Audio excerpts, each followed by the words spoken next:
All right. Mic check. See, yep, my mic looks good. Cam check.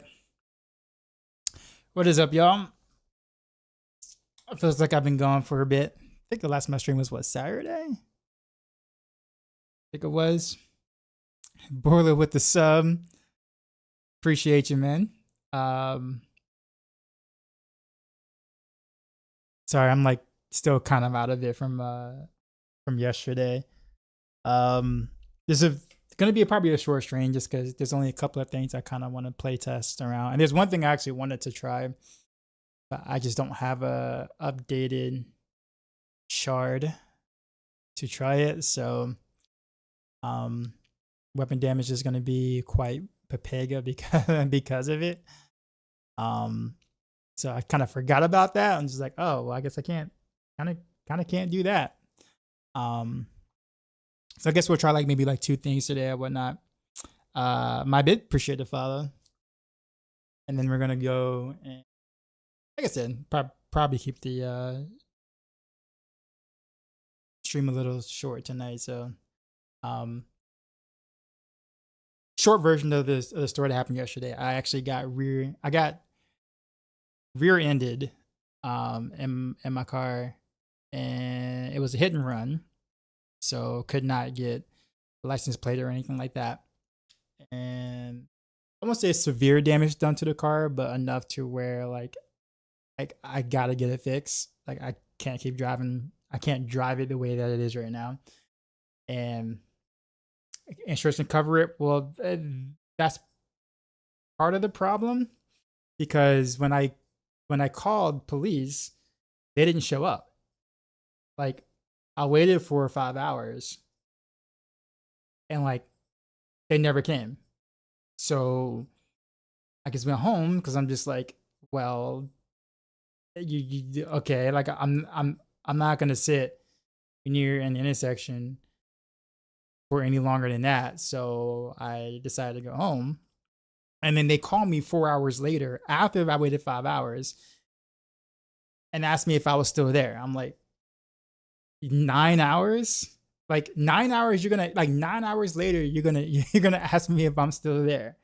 Thankfully, I wasn't like injured. I mean, minor injuries, whatever, but like I wasn't injured to where an ambulance had to come. So I'm just like there's no ambulance or 911. I did call 911. I mean, I'm not just sitting there waiting for police to come by. I legit called 911. Like, no ambulance was called, no, but I called 911, told them the issue, explained exactly where I was, all this stuff. Like, yeah, no, I wasn't just sitting waiting for cops to just drive by or whatever. No, I called them. Yeah, well, that's how they called me back. There would have been no way for them to know that I was in the situation, or if I was still around, if they called me back and and asked me, hey, are you still around the area? 9 hours later, obviously I wasn't. So I tried, they asked me to say, okay, well, if you're around the area again, can you give us a call and we'll try to meet you back out there? That's what they said. So I said, okay, fine. So I was in the area later on that day, called them, right? And I was like, okay, we'll get you, we'll get someone out there. And of course I asked and said, hey, do you have like a estimated time or anything? And it's like, well, we can't really give you any ETAs. And okay, well, I understand that. It's just that I'm kind of in the dark parking lot, not really wanting to sit here for God knows how long. And so I sat there for about another 2 to 3 hours. Then they never came. So obviously I went home, and yeah, they never called. They never called. They never came by. So I went to the police station today.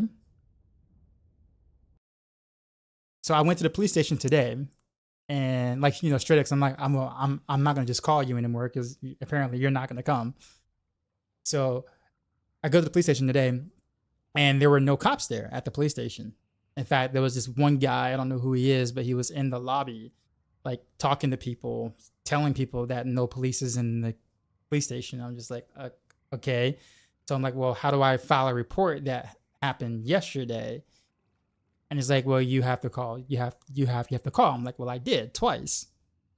I can prove it. And no one came out. And he's like, well, sorry to hear that, but there's only X amount of cops, working at this precinct. So, we can only do but so much. I'm like, well, yeah, I can't file a claim for an accident that happened until I get a police report. So I can't even talk to my insurance company until I get a police report. So like, what's the next step? So I'm like, I'm not mad that I can't file a police report there, but you got to give me something. You got to give me something in which I can go get my car fixed at some point, because I need my car. Like, I can't just be in limbo, not knowing and playing cat and mouse. Like he got a little mad at me when I said, well, I'm not trying to play cat and mouse here. And like, he got a little upset with me, but like, it's the truth. I'm like, no, I called y'all twice and y'all didn't show up. Like, what do you want me to say? So the insurance still can't do anything. Claims can't do anything. So here's the thing. Claims won't do anything until they got a police report. Otherwise, they're going to assume you don't have insurance.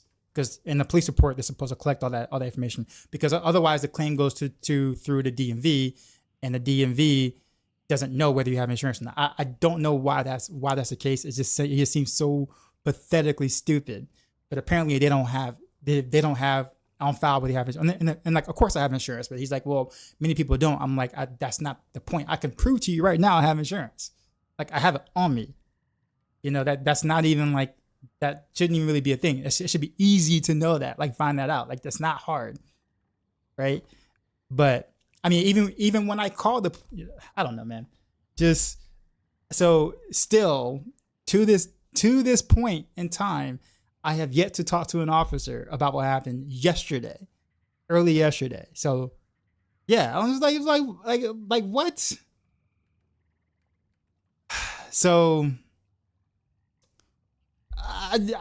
I don't even know what I mean. I have to keep trying every day until like apparently someone was saying, well, just have a cop come to your home. Like, just call a cop and then tell them that, give me your address and have them come by. I'm like, can I file a police report at my place, at my home, even though the accident happened elsewhere? And they was like, well, yeah. And I'm like, okay, well, he says, as long as you know where their address is. I'm like, so do I take them there? Or like, how does that work? So, I don't even know. I'm new here. Why I'm only playing Rogue. Rogue is my favorite class. I don't really too much. I like Sork some. I like Druid some, but I don't really care for the other classes. Not to mention, I haven't had much time to play, if you're listening to my story. So all of my testing has really been done on the class I'm responsible for, because I'm a Maxroll rogue specialist. I write guides for Maxroll. So I tend to be more concerned about my responsibilities first, generally. But yeah, here's a Necro.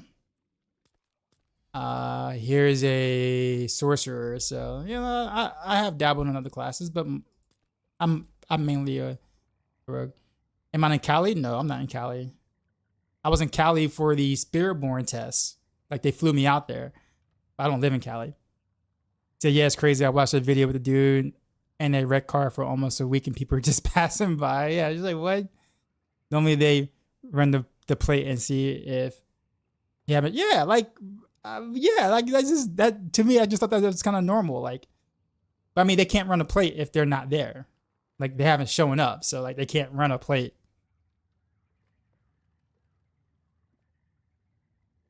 Rogue class, best class. That's why we're here. No, bro. But man, so there's some new tech that might finally get you to level of Druid. Sounds fun. Is it PTR though, or is it like live? The new Spinny Rogue is sweet. Reminds me of D3. Is it crazy? It's a PTR tech. Oh man, so I gotta wait until the expansion to try the new tech. That means I have to make a rogue, and then I gotta make a rogue / Spiritborn. Not sure what I'm gonna do first, and then do Druid. That's gonna be a hell of a backlog.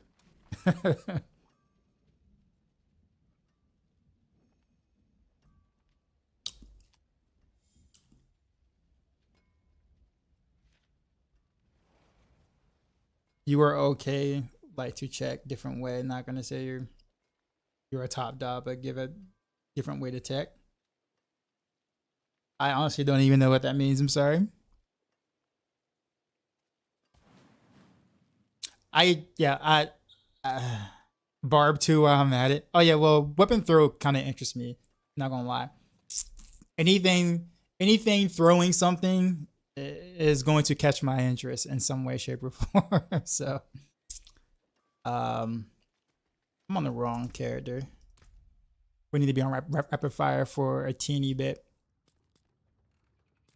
So, anyways, that was my yesterday, and that's why I didn't stream because I was so over everything at that point, man. I was so pissed.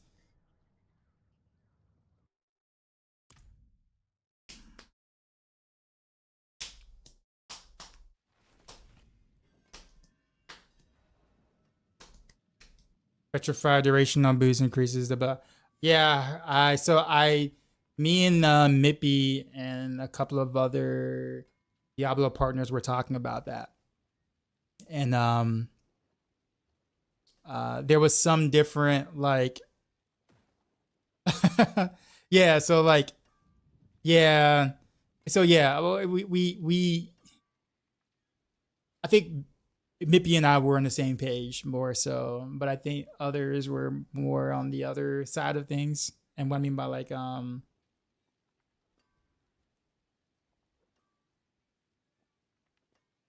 into cheese. No, it's just like it's so I guess my argument was like if having to level another class to be able to use tempers, if that becomes mandatory due to whatever content is in the game, I think that is bad. Like if it becomes if it's one of those things where it's like feel good, where it doesn't really have a huge effect on your character, you just maybe some cool effect or whatever, but doesn't really make a difference. Okay, but if it becomes I can't do this content because I did not make a barb or I did not make a druid and roll specific tempers on said whatever, I think that's a bad thing. Mippy was just straight up against it. He was just like, Mippy was just like, I think it's dumb because like, the bill guys are gonna suck. Like, it's gonna be really bad for bill writers because now we're gonna have to explain to people why we got, we somehow got Warcry, up for, all the way up until the year 2027, while he has Warcry, up for like, or sorry, his Warcry falls off like after he blinks. It's just like, that's stupid. Like, and you have to explain to them, oh, you didn't make a barb. And he's like, well, I'm a rogue. And you're like, well, yeah, I know, but you need to make a barb. Like, for what? So you can roll Warcry on your boost. Well, why do I got to make a barb to roll Warcry on your boost? Well, because that's meta. I'm sorry. That's just the way it is. And it's just like, it's going to be hell trying to explain this. And I get that we are in the minority. Like, bill writers and content creators, we're definitely in an extremely small minority of people, right? So like, I'm not saying they should have been to that by any means. It is going to be really weird because I'm just going to just auto reply streamer client basically the entire time because, in terms of why my Petrify is, is up till Christmas and, you can't even cast yours, like, I'm just like, sorry, dudes, streamer client. I don't know. I don't know. I don't know what to tell you. You know what I'm saying? Like, but I do hate the fact that like, when it comes to build guys on Maxroll, do I suggest people make is that a progression thing I need to make on Maxroll where it's like, oh, by the way, once you hit level, 80 something, you should probably go make a barb and get it to about level 60 something and see if you can get X tempers. If you don't get X tempers, keep playing the barb until you get said tempers. Then go back to your rogue, finish your rogue. Like it's just kind of like, it's just a weird, it's just a weird thing that I hope doesn't really become a thing. I think Maxroll probably had the best suggestion, and just allowing us to get Runeword tempers, so we can have tempers, you know, or so therefore we can have the tempers necessary to be able to increase the rune, like the rune durations or whatever that is the case, without having to play another class. I think that's probably the best suggestion, honestly. But yeah, Michael DR, what's going on, man? Nah, I'm just, I guess for me, I'm in the camp of it's just annoying. You know, if I min max, if I don't min max, it's not that big of a deal for me. But I just, you know, if it becomes mandatory, because you can't beat Dark Citadel, you know, without such and such, that's gonna be bad for the game, in my opinion. But like I said, we don't know.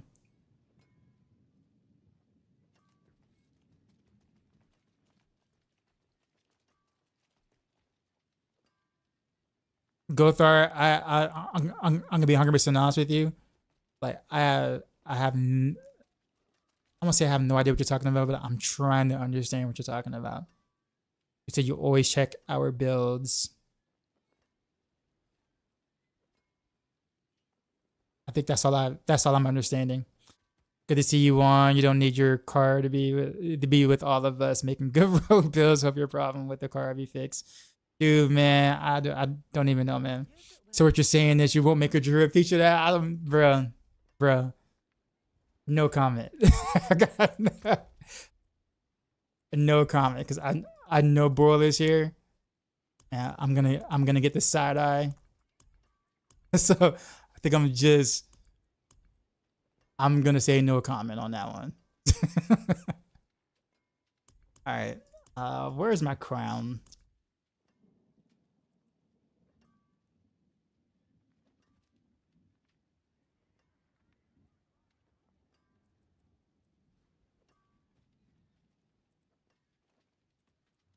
There's Broiler. How much did they fix from season 5 PTR to live season? Is there hope for season 6? Oh, I mean, they already said that PTR, there's gonna be a lot of bugs, even worse than the previous PTR. So they already told us that this PTR is busted. So it's not like we didn't know ahead of time. We knew. Like, we knew a lot of crap. I mean, they even gave us a list of things that just don't work or isn't working properly. So like, we know. So yeah, it'll be fine.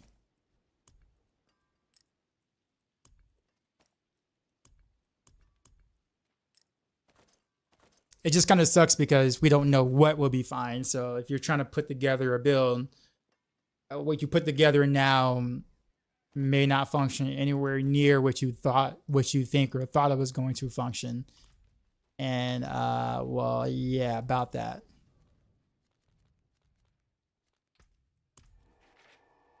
If you roll a barb temper on the item, it shall lock it to the actual class. We did. You can P level really fast though.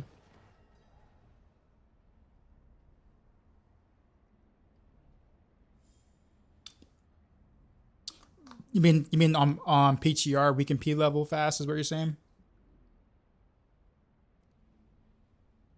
Yeah. And see, that's the thing. I have a hard time trusting much of anything in terms of tuning is concerned on the PTR. Whether that's XP values given, whether that is damage numbers, whether that is a way a skill functions. I don't trust it.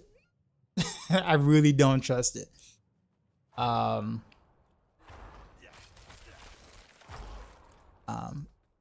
not saying that won't be the case on, you know, during the expansion, but I don't know. It's we've seen pits change considerably in each PTR. I don't get what's the point of PTR if they tune it very differently. That's honestly maybe for us to find something they may not have found, and that's kind of really it. Or feedback on the systems per se. So even if their tuning now is way different than the build that we're playing, maybe just maybe our feedback on what we think is bad about this build might make them have different decisions on the current tuning that they already think that's good. I don't know if I'm making any sense by saying what I said, because I don't even know if I think I made sense about what I just said. But but maybe, I mean, that sounds plausible, I guess. I don't know. Okay.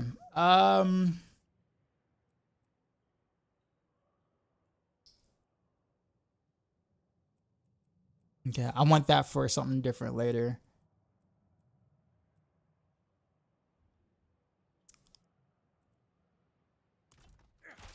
By the way, Crown is apparently still bugged.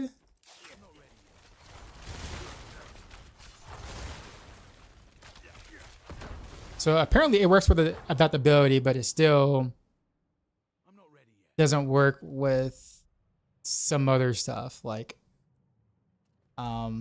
what did Ava say?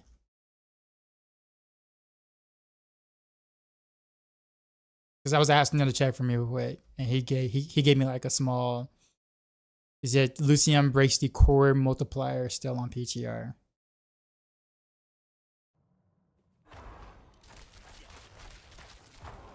That's the whole reason the PTR. You're literally building the game. You're actually, yeah, pretty much. But I guess I'm trying to figure out like.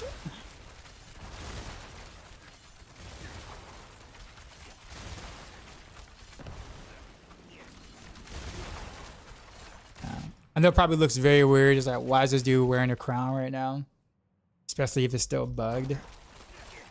I have no plans on like doing any like runs or anything.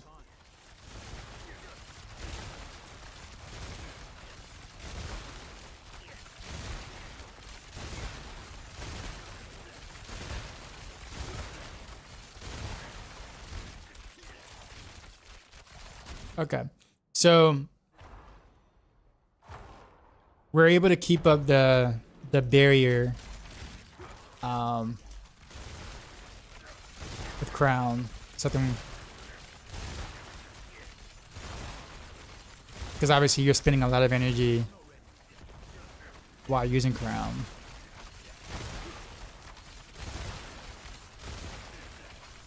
Which allows you to actually have conceded as an aspect if you wanted to go that route over, let's say, cold clip, which probably doesn't really give you much value, but it's like it's a multiplier, so it's like you kind of might as well take it.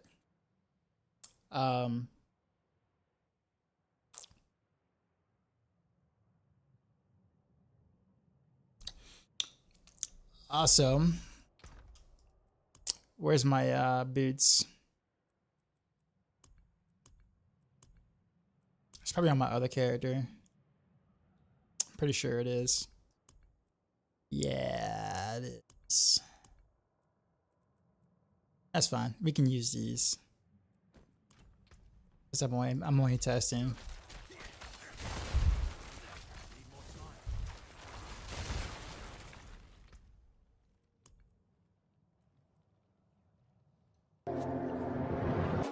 Do I have days? Yo, Darkside, we just got raided, son. Regardless, You know how we do. I gotta find the glasses. Drop my new beat for these new viewers.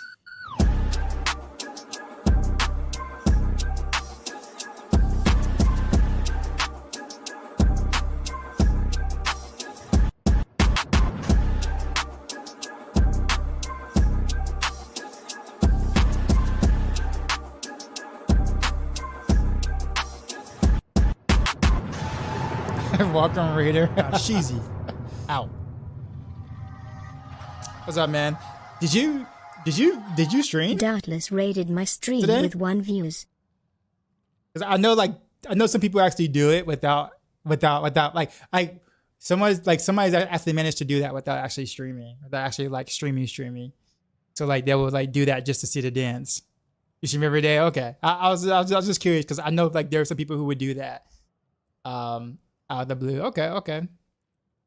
welcome aboard, man.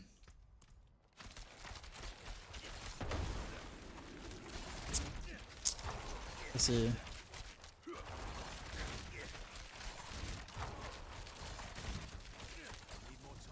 I can't do it.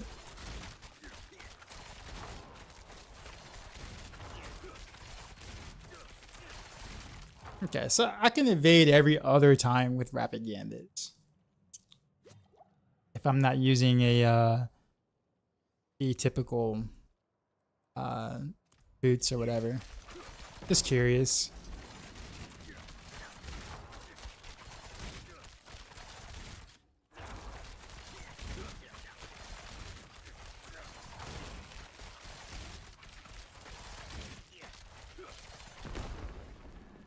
Which I guess if I had more attack speed, I probably wouldn't want to evade every time anyways.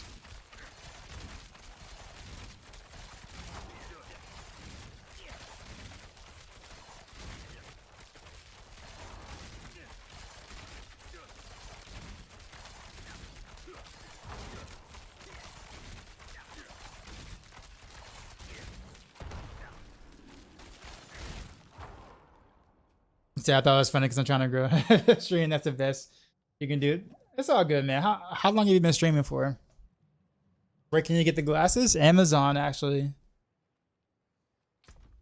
I just buy like a pack of 5 for like $7, $8, and then I end up breaking like one pair per 3 months or whatever because I end up like trying to shove it on my face real quick between the headphones, and I end up like breaking the whatchamacallit. Alright, so tested that.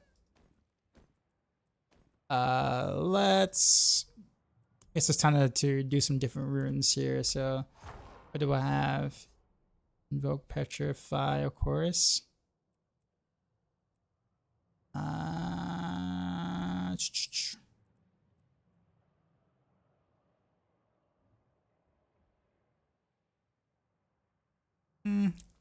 Let's just remove the let's remove that for now, and then let's do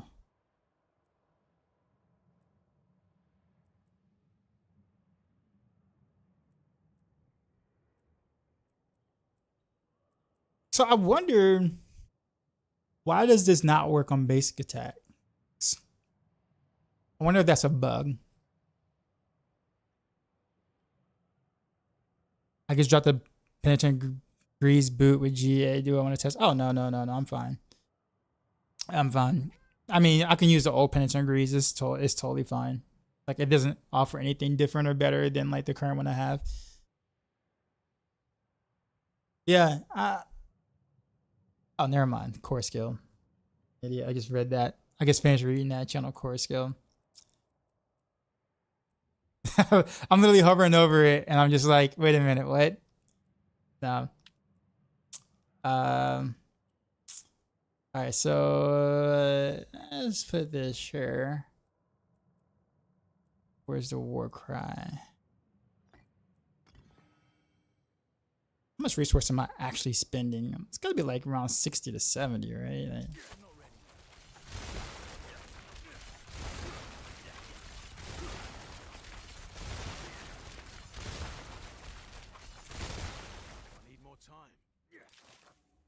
okay, so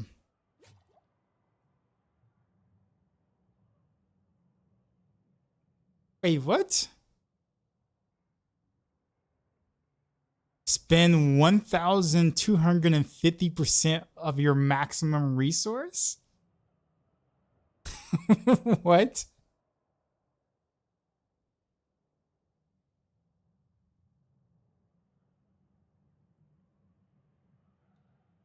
What happened?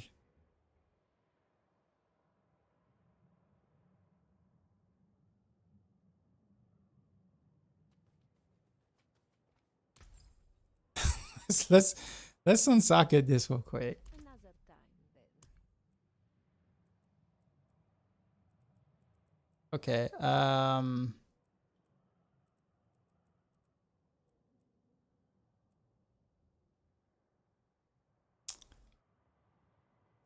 Gain 2 offer and spend 5%. There's no overflow of this.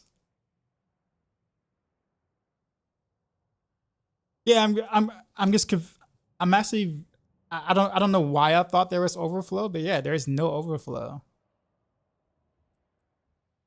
Huh. I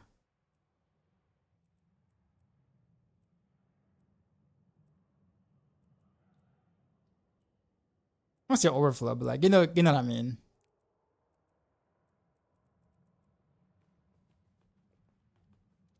All right, well never mind then. Advanced tooltips. Oh yeah, because I forgot. I came into the game. That's right, I forgot. Oh man, all right.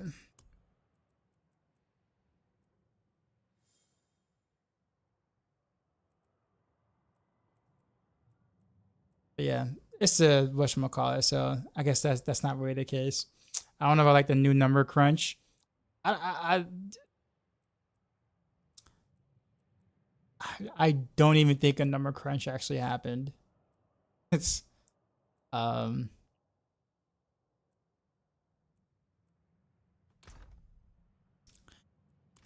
All right. I think that's all I really want to do on rapid fire, honestly. That's fake news. Yeah, that's legit all I really wanted to do. So one thing out of like 3 or 4 things I kind of want to try actually worked out, but I don't think it's really enough to change anything that I was previously doing on rapid fire. So guess we go to the next thing. All right, so let's go back to this character.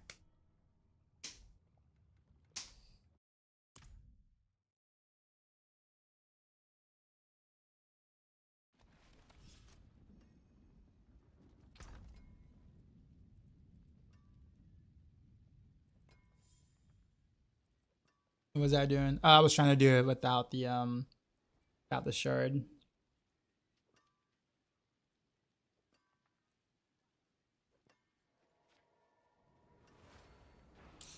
Just didn't work out the way I wanted to.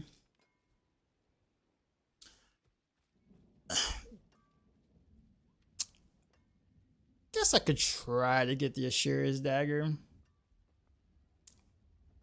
but even then, I don't think that that's worth, because weapon mastery does not work with victimize.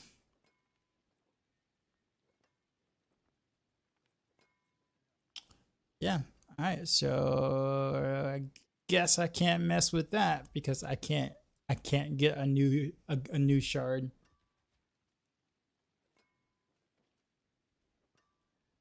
Do I have blood? I mean, I wouldn't be able to get the shard of Arathia though. But what do you want blood for? Or I guess what would blood be able to do? Yeah, it's an Infernal Horde item, so like I wouldn't even be able to do anything.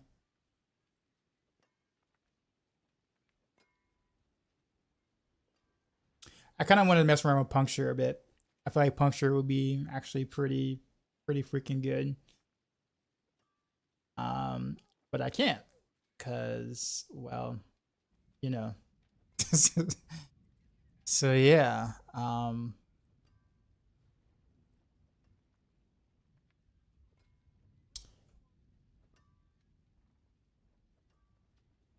Okay, this actually has several tempers left. Do I want to ruin it for tonight? I guess I can ruin it. I have nothing else to do, so let's attempt to ruin this this sword here. I'm gonna play Barrage because I did say I was gonna play some Barrage tonight, or at some point.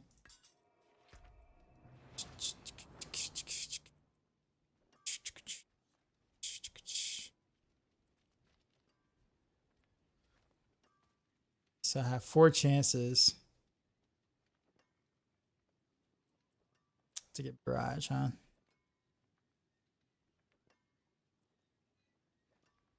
Alright. See what happens. At least Barrage could use 10. Yeah, I know. That was, yeah. Oops. I still have a soft spot for like cold precision Barrage, but I think it's pretty cool that you can kind of play them in vastly different ways.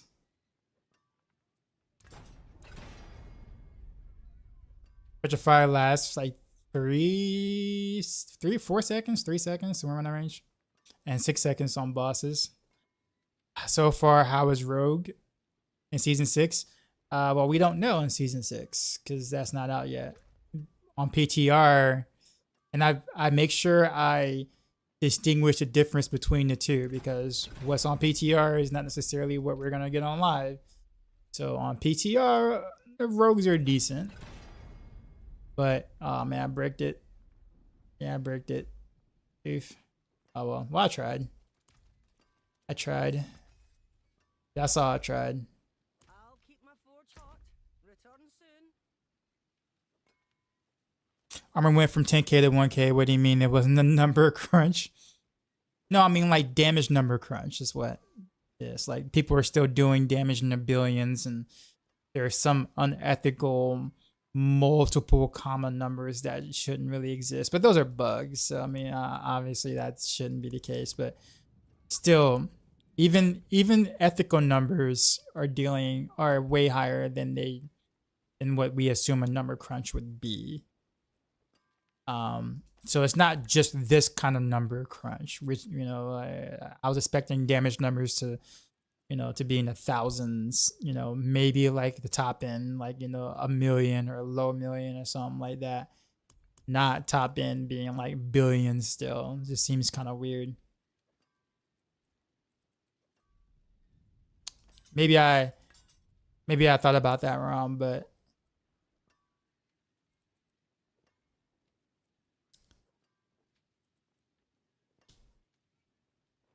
if that wasn't the 540 item power.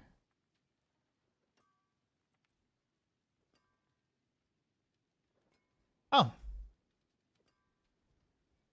I can ruin this real quick. If the game will let me. I want to do crossbow and bow. Obviously, I'm gonna end up doing a bow later, but since I already have a crossbow, might as well for shits and giggles.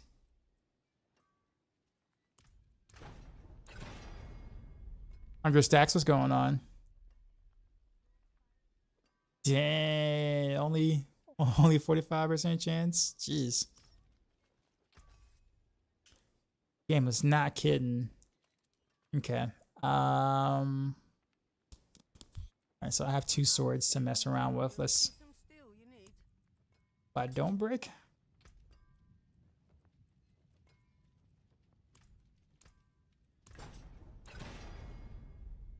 You saw Necro and Sword skill. Is that the new thing? Every class got a new skill.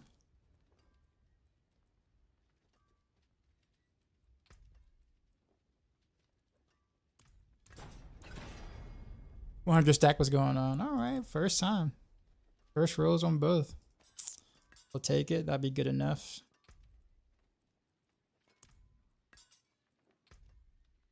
Let's see, core Barrage.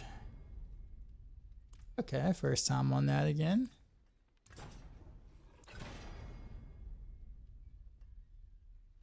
What are you looking for?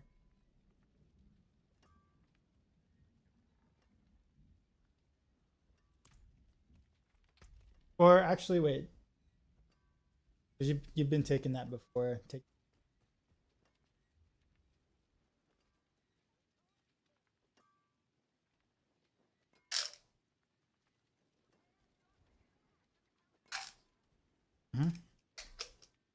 Wait, love the music here. Thanks, man.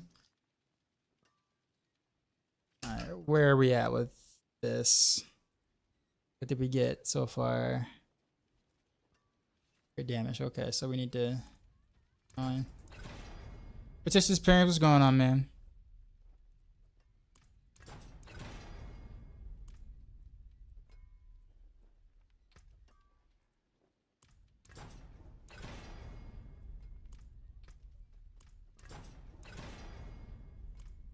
Oh man. There we go. Oh, max value too. Look at that. Sweet. Yeah. So.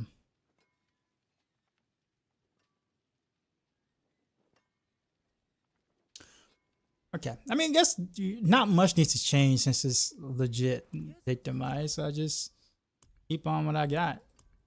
I don't really need to change. I don't really need to change anything.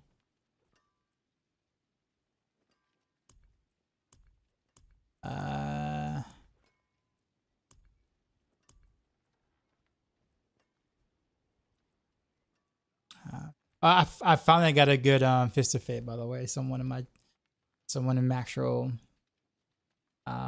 gifted me one. I was like, sweet. So that worked out. Are we building? I'm just gonna play some Barrage for a little bit. I'm gonna play Barrage, Victimized Barrage, and then some Cold Precision Barrage for a bit. Because that's all I really can test at this point. There's just there are things I can't test because there are items I can't get. So we're just gonna, because I mean I think we did what, rapid fire last time, rapid fire last stream, and rapid fire was, you know, looking pretty good. So now we're gonna do some victimized Barrage, and in multiple ways. I know crossbows is sacrilegious on Barrage, I get it, but since we already have a crossbow and I don't really feel like making a new character yet to actually get me a good bow, we're gonna do crossbow first, and then we're gonna go back and do it with the bow to do it the right way, and then cold Barrage for a bit probably on my rapid fire setup, and then that'll be it. Because I don't really have anything else to test. This PTR is quite boring. I won't say it's boring, but like the new systems are cool, whatever. But like Pip being the only content to really play to mess around with your builds is boring. You have equipment if you need. Oh no, this is stuff you can't get. Like I need an updated shard of Varathiel. Like. You cannot get that because, you know, in front of hordes. So in order for me to do like melee victimized stuff, I have to have a shard because, well, yeah. And I need to spend energy if I'm going to get the maximum value out of those type of setups. Other than that, I mean, everything else. I don't need a godly setup. I just need to have a thing.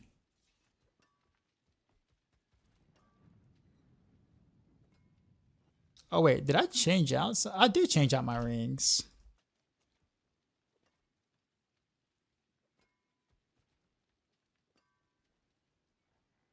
Probably need to put that back though. Put that back to innovation now, I think.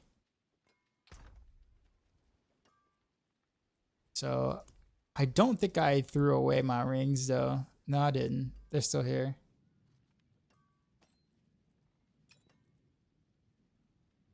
Alright, so yeah, so my previous rings are still thing. I just need to roll that lucky hit, chance of lucky hit for something else.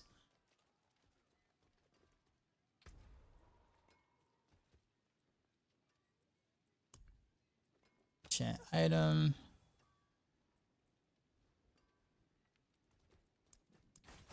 You should probably just use some attack speed because attack speed is fun. I really need crit chance. Probably not because I'm using the town. I guess it's fine.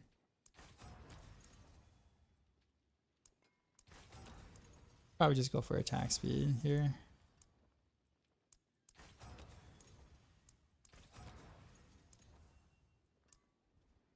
I guess lucky hit chance actually wouldn't hurt either.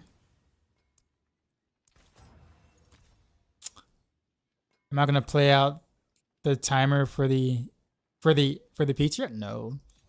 No, this is gonna be a short stream because I'm actually in some pain. I don't think it's really from the accident yesterday.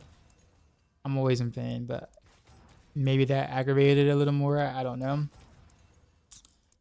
But yeah, this is gonna be like shorter stream today, and then tomorrow we'll be back to doing live stuff, I guess.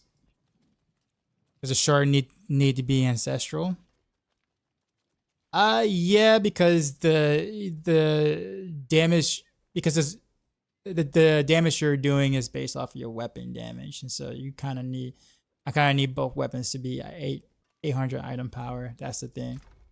Like I have a good shard. It's just that you can't, like it's 540. I need it to be 800 if I'm gonna be doing some melee stuff with it. That's why. You have a 627. How'd you get a 627? Like, did you get a shard to drop in PTR, like in general, or like from like World Tier 2 or something, or like what? Like, I'm like legit curious.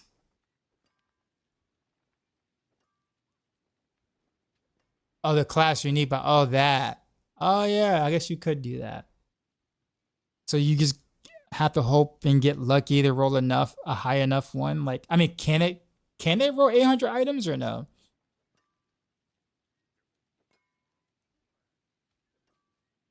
You can gamble ovals for it. Okay, so I guess my best bet is ovals, huh? What do I need on bows and crossbows? I got a lot. GA. No. I don't. No, this is fine. Bows, crossbows is fine. It's gonna be easy for me to get a bow. It's really not. It's really not that big of a deal. I am not. This is not an attempt to min max in any way, shape, or form here.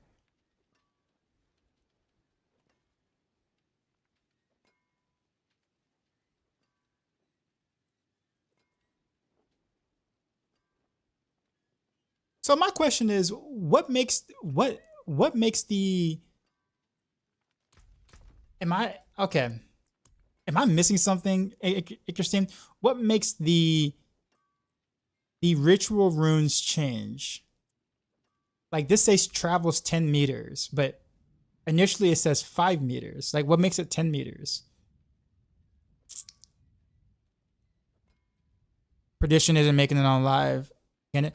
So the only bug really with it is the fact that the damage to angels and demons is multiplicative, not additive. So like anytime you're fighting demons in the pit or whatever, or you're fighting a demon boss like Spirit Caller or Seething or it's like one more, they're super easy to kill.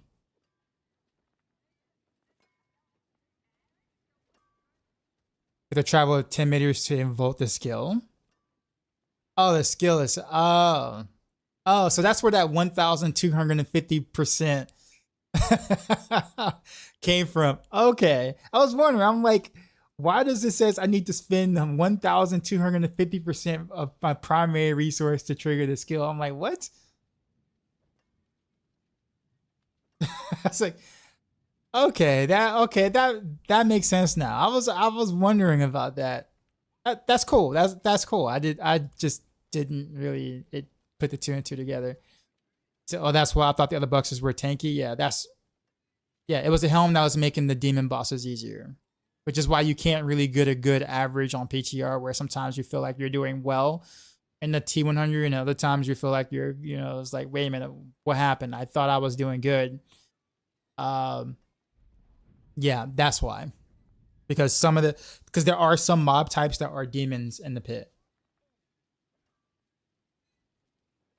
But I didn't realize it until like yesterday when I was kind of going, like when I was looking at past past VODs or whatever, trying to understand why there was differences of difficulty in the pit.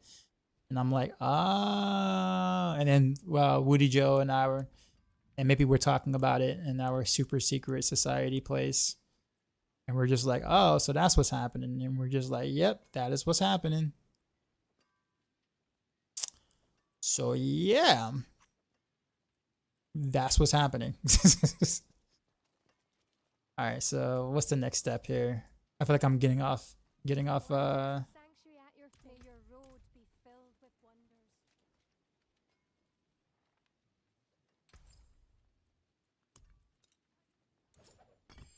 Stars guide you. Oh wow. We'll just do that.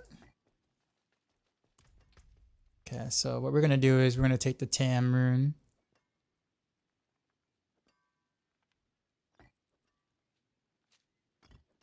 And we're gonna do that with Warcry. And then we're gonna do the travel one for Petrify.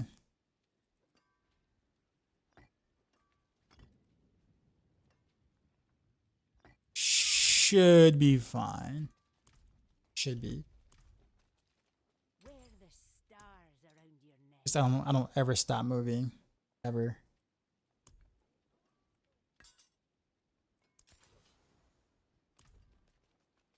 Diablo gonna get rid of the last one still around.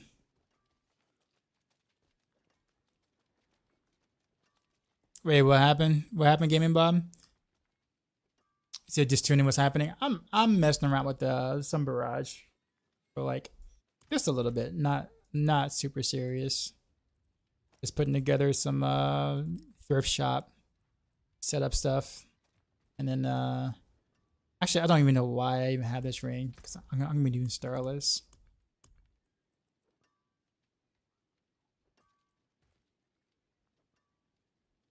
Yeah, this one's what?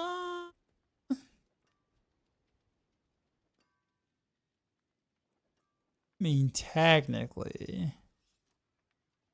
Oh man. I guess what I should have did was just keep rolling for Starless so I can have GA and everything, huh?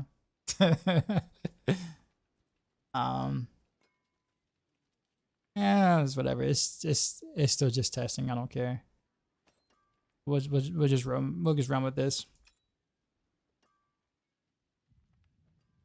Power level backwards and understands watching a YouTube video on another partner and says some stuff like,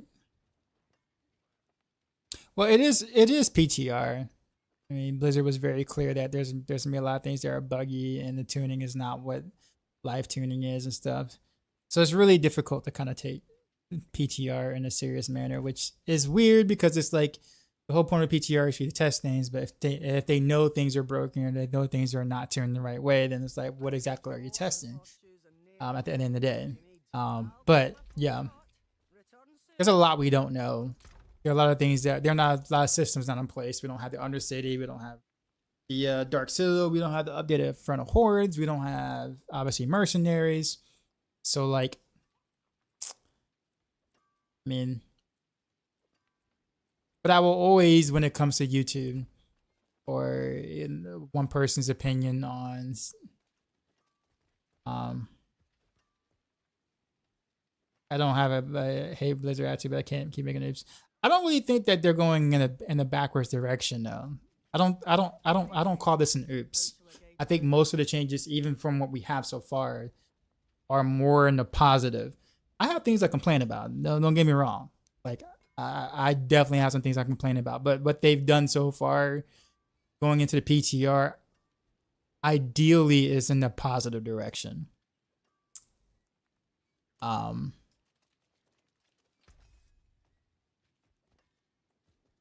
would say most people would probably be more on that fence, but they will also probably tell you that the PTR is buggy as hell at the same time, and that's very, very true. So there's a lot of hilarious things that are happening that shouldn't be happening, but we also know that those things aren't going to make it into season 6.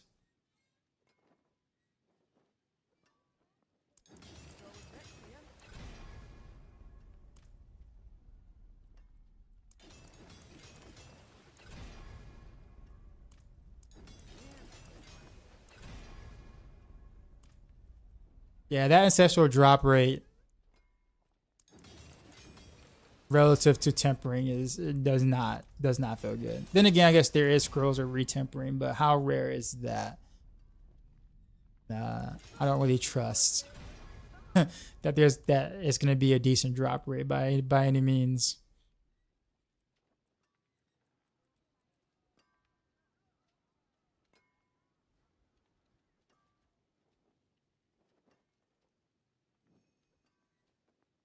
So I'm gonna wait it out definitely more because nothing worse after a PTR your build gets nerfed. Well, you go into a PTR knowing that nothing is like set in stone. That's what a PTR is supposed to be. So like nothing is technically getting nerfed because nothing ever made it out of PTR. Right? So like PTR is a public test. So whatever's in PTR, you have to have the mindset that may not go into that. So if he makes my $90 game, bro, what? Where do you live that Diablo 4 itself, like the actual Diablo 4 itself costs $90 or the expansion costs $90?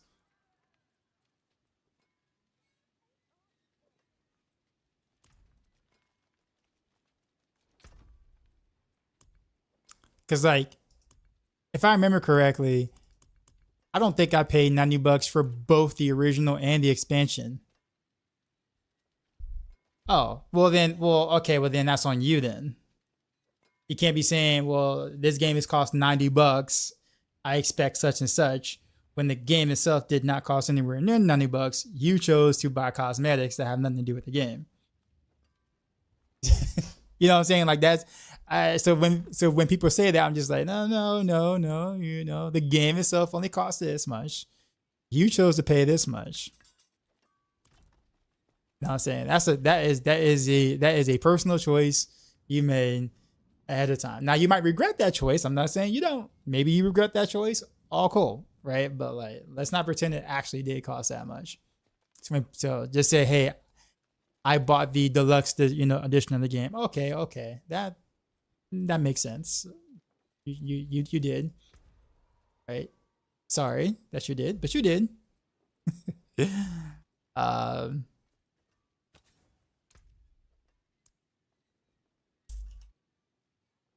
And the game is close to 99K. Well, that's the reason why I said that's the reason that was my first question, right? Like, where are you from in which the game costs them? Because I mean, in Australia, it probably costs closer, right? You know what I'm saying? How does D-word work in the current game? Any hard caps? Not any caps you're gonna reach, realistically. I'll just put it that way. It's probably not the easiest to really explain what's going on there, but not any that you're gonna actually reach.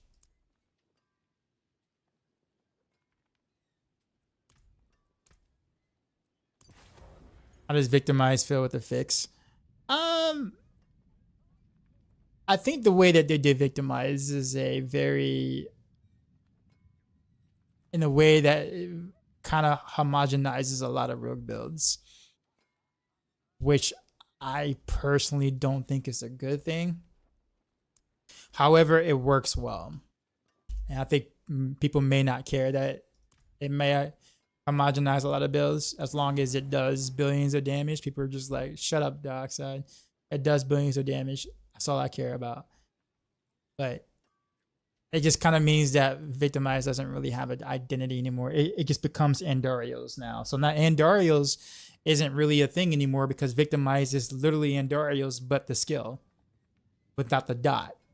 So it's just kind of like Andarios as a helm is, I'm gonna say it's dead, but why even try to build around Andarios when you can just pick Victimize and not care about Andarios?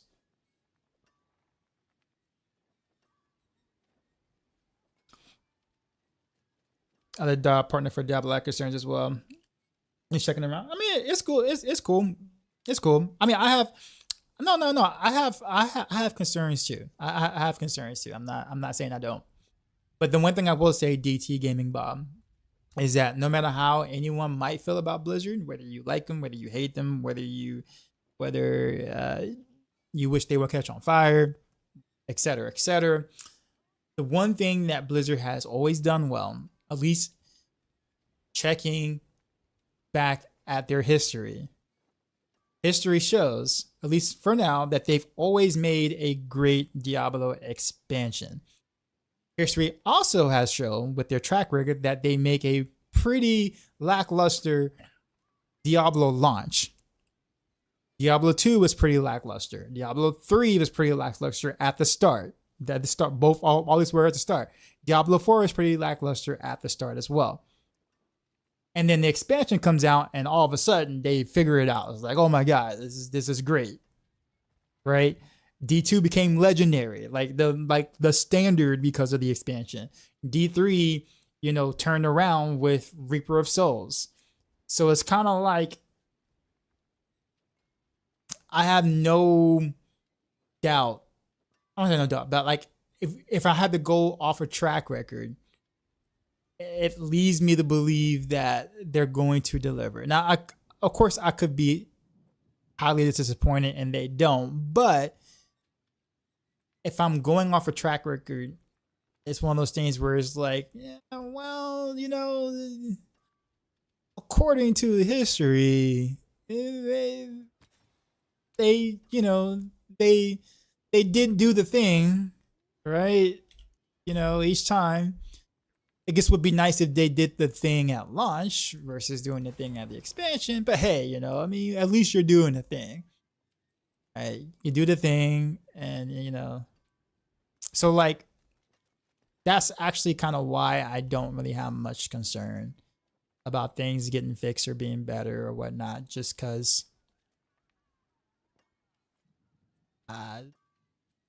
they know they're aware of our concerns about the ancestral drop rate. Then again, at the same time, we don't have the other content. We don't have Dark Citadel. We don't have Infernal Hordes. We don't have Undercity. Do they drop better ancestral stuff? Do they drop ancestral stuff more often? All we have is Pits, which is a progressional system, and that's it.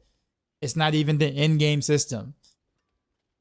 So maybe, hypothetically, let's just say that the other content I just mentioned might have a higher drop rate for ancestrals. If that's the case, they could make mention of that, so therefore they can squash people's worries and concerns if that was the case.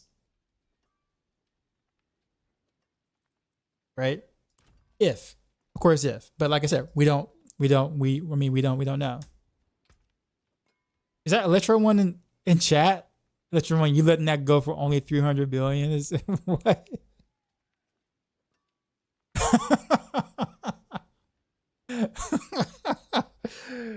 What? Sorry, this is Electro ones. Want to sell blue pants for 300 billion gold. Firm.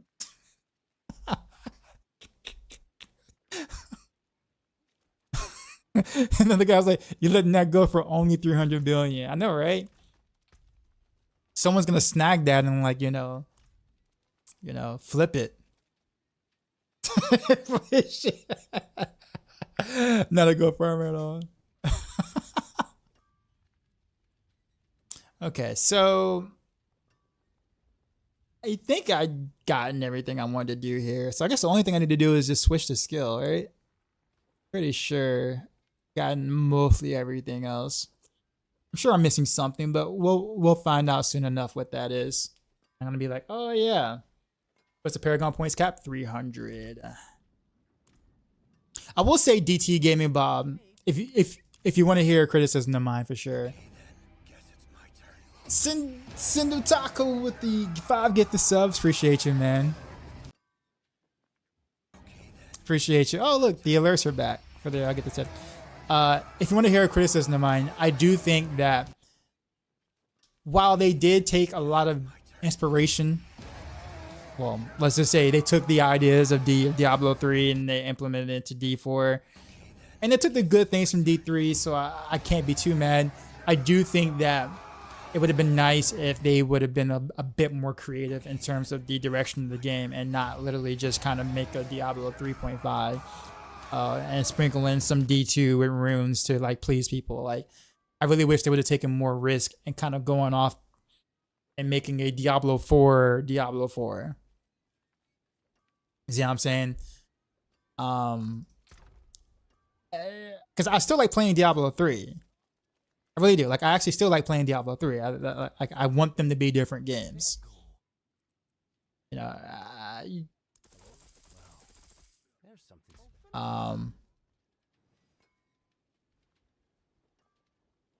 see what I'm saying? So like, I think, in my opinion, I probably think they did it because it was the easy way out, and it's easy to be able to implement a bunch of changes if you just take what was already there, because you don't really necessarily have to do much other than just implement it in a D4 way.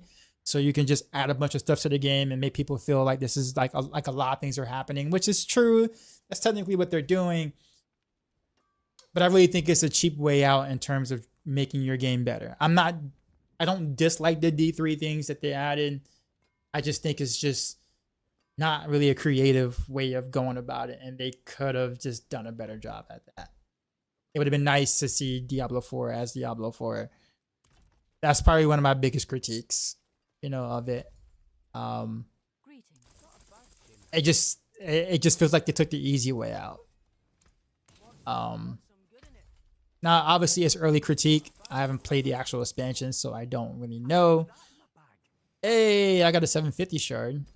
So that's a plus. I actually don't even need it to roll any stats at all. It can be complete shit stats. I just need it to be, I just need it to spend energy and be 800 item power. That's it. That is legit all it needs to be.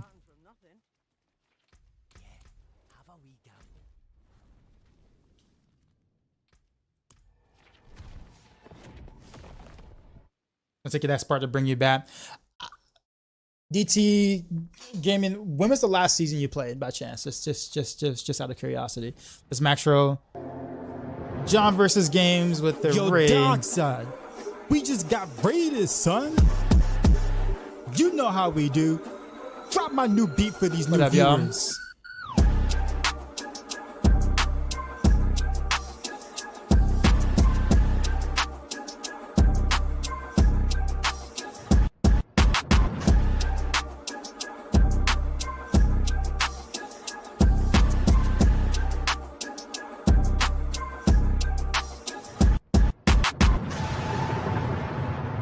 Sheezy out. John Ray, what's going on, man? That's Nolan said loaded in. The first John person to see the game is you. versus underscore What's games up? raided my stream with 8 views. What's up, Nolan? Josh says I'm a big fan of Diablo 3, so I won't argue. I mean, I do like Diablo 3 towards the latter half of the game. I'm not gonna say it at all. I just think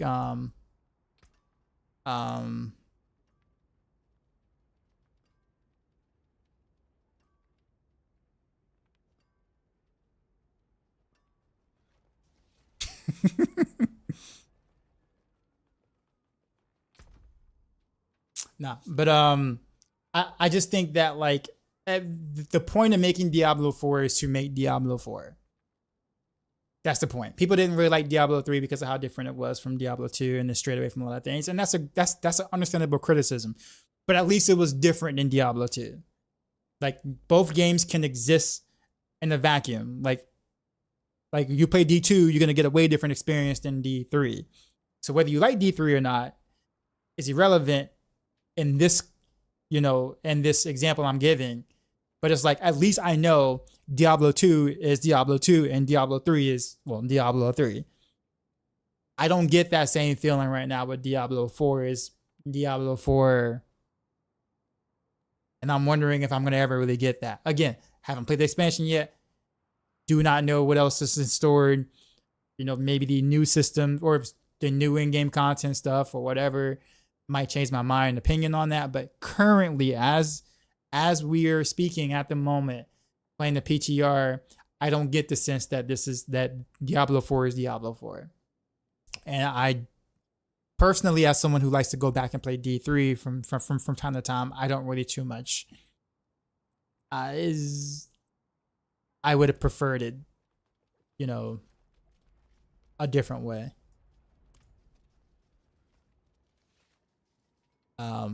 But it's not bad. It's not a bad choice. It's a choice that I would have preferred different. I'm not mad at it. Just want to just put it out. Like, I'm not mad at it, but just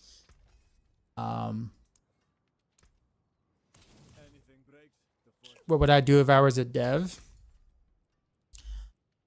I mean, that's a broad question. So when you say what would I do as a dev, like in terms of what exactly? Like in terms of like what I just said, or like or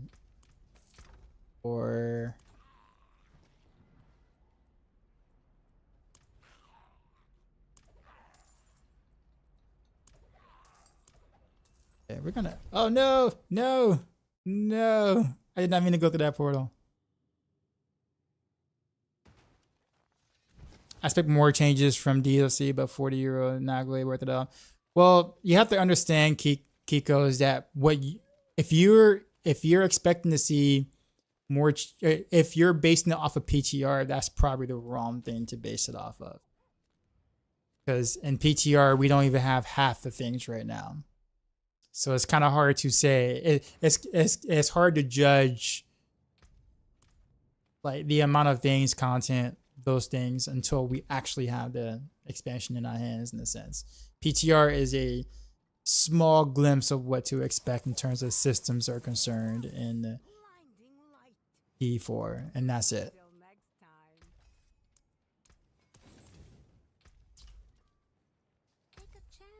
Like we might have about 30% of the expansion right now in the PTR, if that.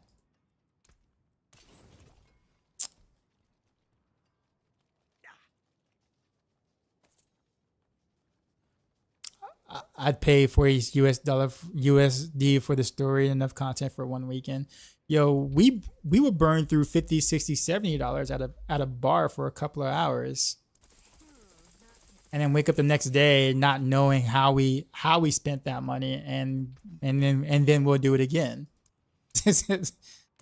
I mean, trust me, we whatever we find valuable, we will spend money on, right? Let's just be honest. I mean, I'm saying, bro,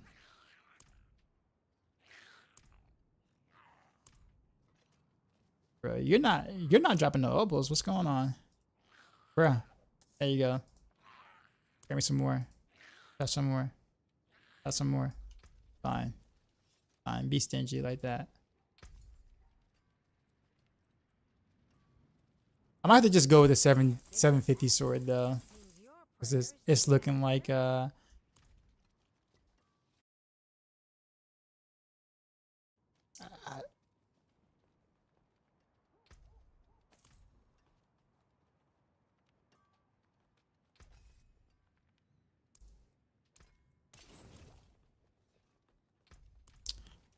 try that again.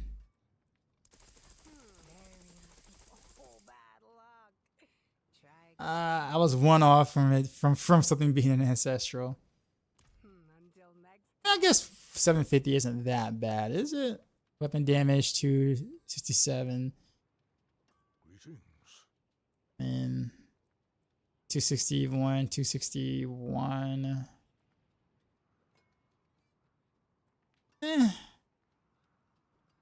I guess it's really the same thing, right?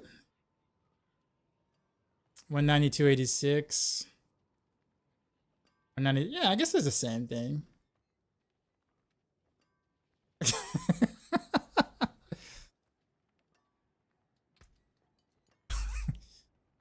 I see you. We gotta let everyone know. Yeah, so I guess this is fine. It's just, I mean, it's still the same weapon. Oh no, wait a minute. I lied. 217 and 325. I guess it's really not that big of a deal. I do kind of want an ancestral though, but I guess it's not that big of a deal. Is it? Is it really a big deal? Whatever. All right. I know you guys want to see gameplay, so we're gonna do some gameplay. My last little obols. Will he get it? Will he get it? No. Prayers have been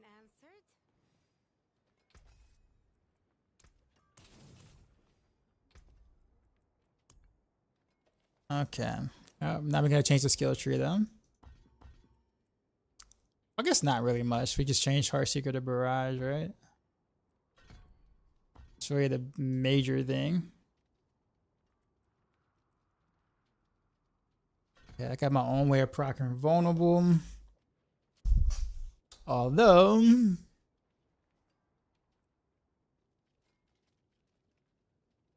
yeah, that's it. That's all I need. I do probably need some more crit chance stuff though. It would be nice if I had just a little teeny bit more crit chance stuff.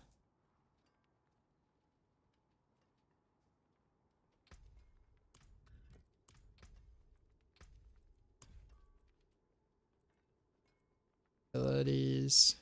Did I change anything on my Paragon board? I still got no witness here, right? I did. Okay. Don't even know why that works. Victimize, but whatever. I think I was messing around with some sort of flurry thing.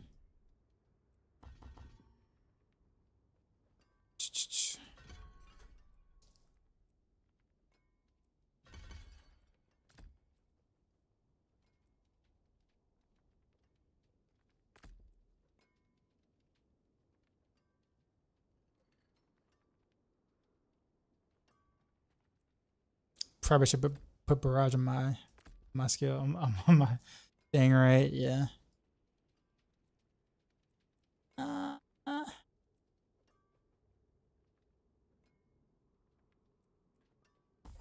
the Alchemist Fortune.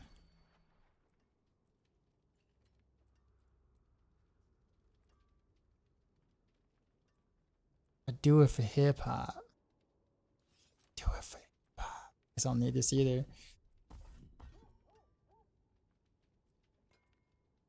Why, man? I do it for hip hop.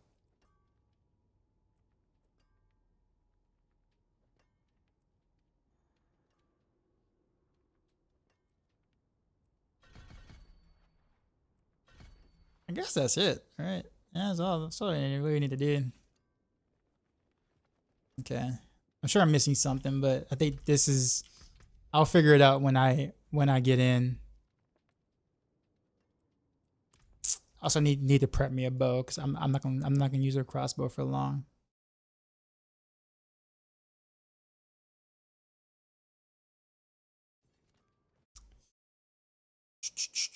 Let's see.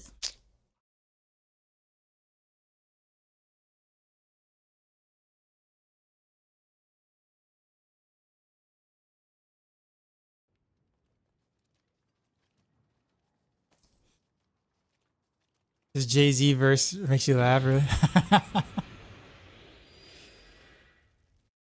The voice box line. Which line was it?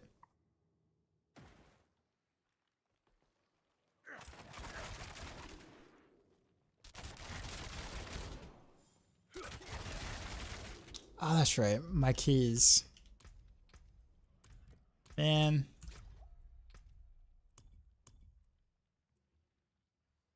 Not that a lot changes here, but was it potion button?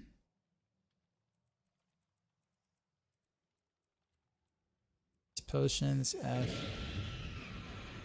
And then my force move is actually like for this type of build, my force move is +5. There we go.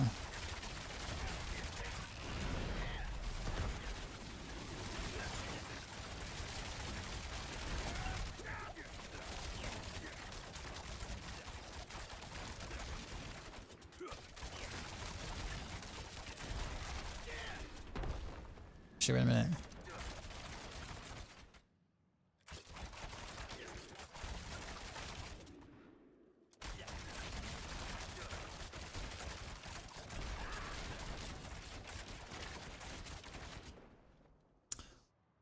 Why does my attack speed change so drastically? I know I got accelerating.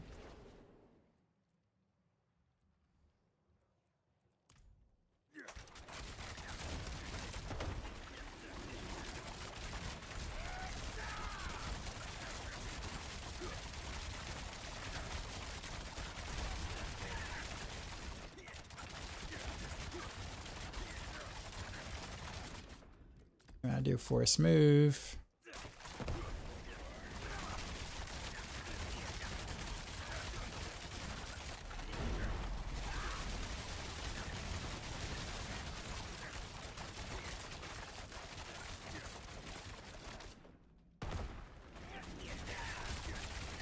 That's weird. Okay. I'm about to figure that. I'm about to figure that out. Also, trying to manually cast Dark Shroud is also.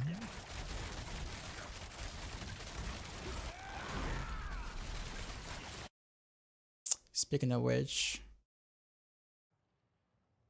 I'm gonna do it without the Umber Crux first. And I'm gonna do Umber Crux later.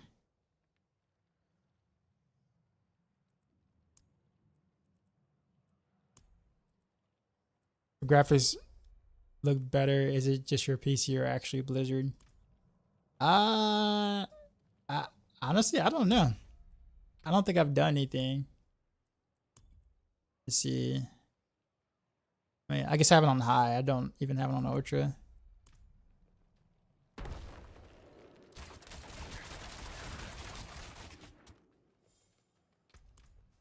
Ever seen the video of Hannibal Mirrors making fun of a hip hop? No, actually I have not. But I see what you're saying though. I see what you're saying. Alright, let's pop one of these here. I think I have everything.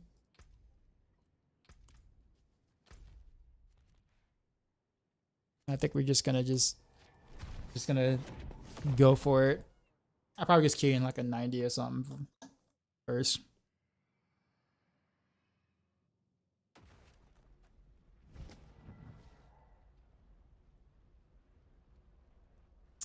Okay. What does this feel like? This is the last PTR before release. No, yeah, this is the last PTR. So in about, I don't know, 11 hours or so, PTR will be over, and then that'll be it. They'll take all the feedback they got, whatever that was, from different people.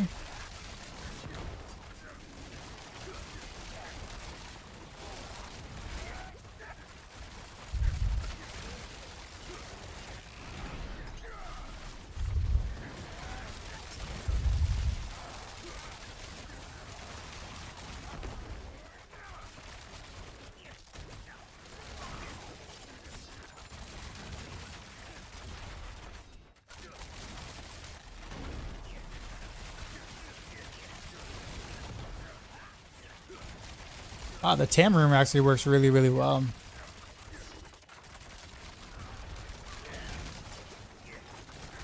The Barrage.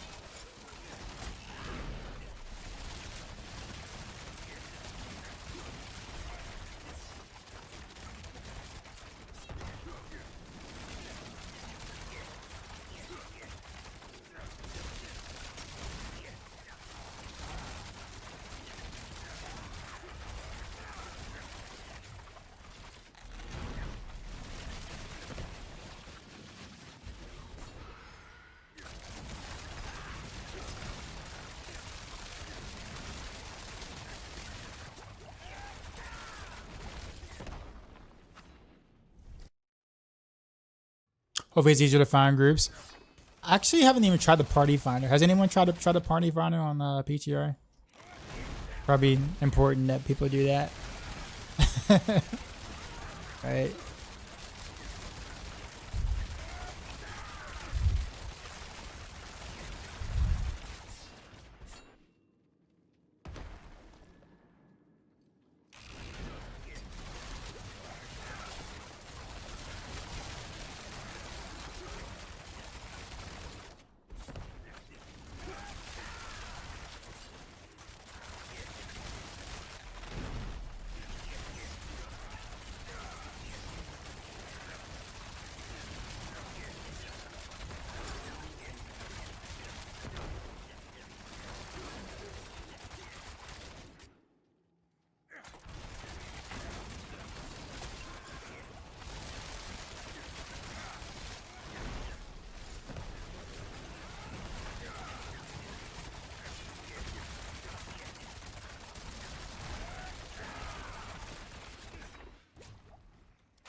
Plus 4 Heartseeker pants is gonna be more difficult to find now.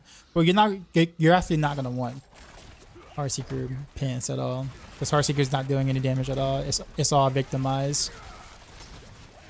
So really, you build it just like you would build Andy's, where you don't really care about skill damage at all.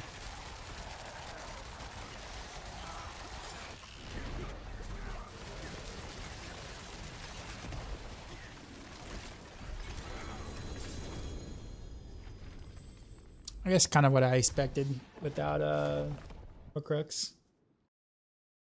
Like Umber Crux is so much worse during a run, but it's so helpful versus the bosses in this in the situation like this.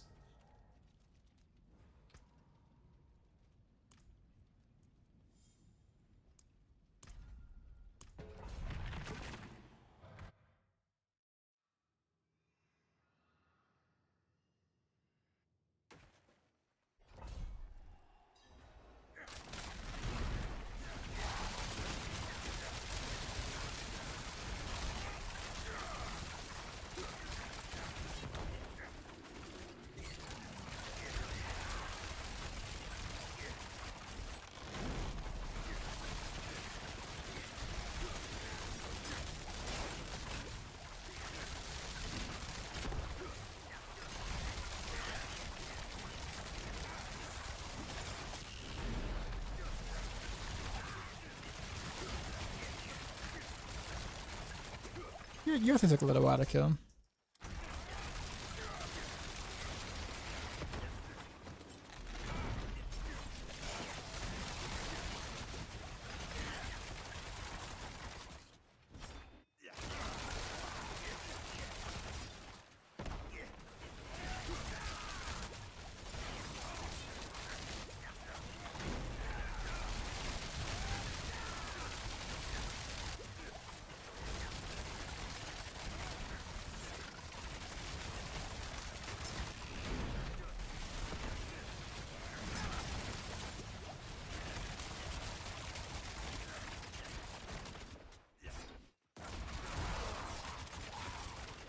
Is victimized Barrage? Yeah. I'm gonna do core Barrage too as well. This isn't like optimized or anything. I just kind of wanted to see how it felt. That's all.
I do like having them manually casted Dark Shroud though, because I get off cooldown quite quickly with the petrified thing,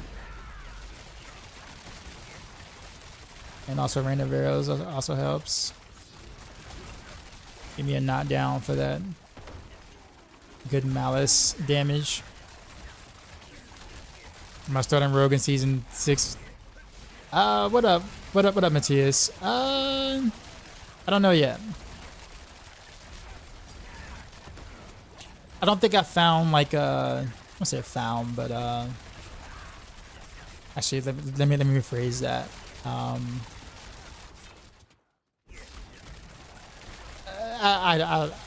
don't know. I like part of me feels like I want to play Spiritborn. I really do. But I also want to. I start Rogue every season. And I don't know. I really don't know, to be honest with you.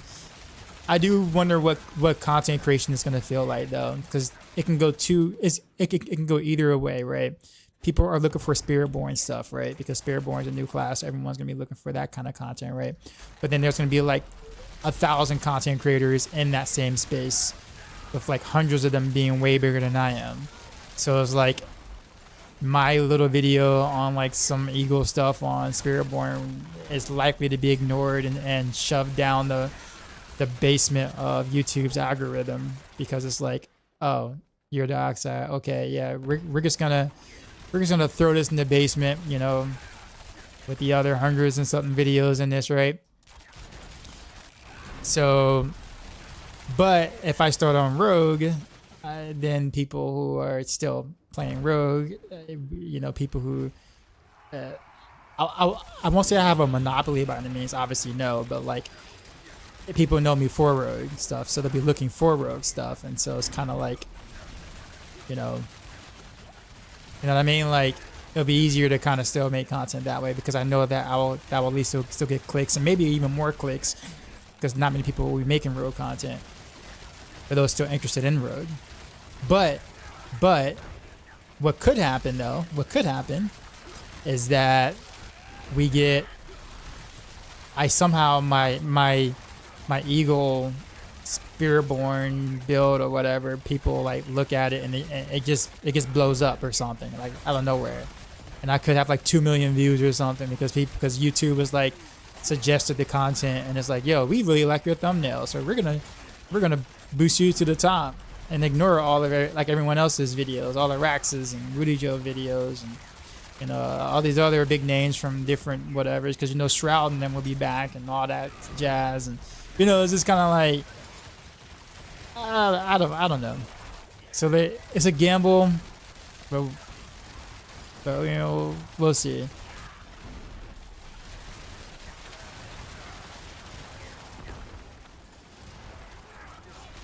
I think I'm actually tanky enough to kind of get rid of the Tyrios Might chest if I wanted to go with that.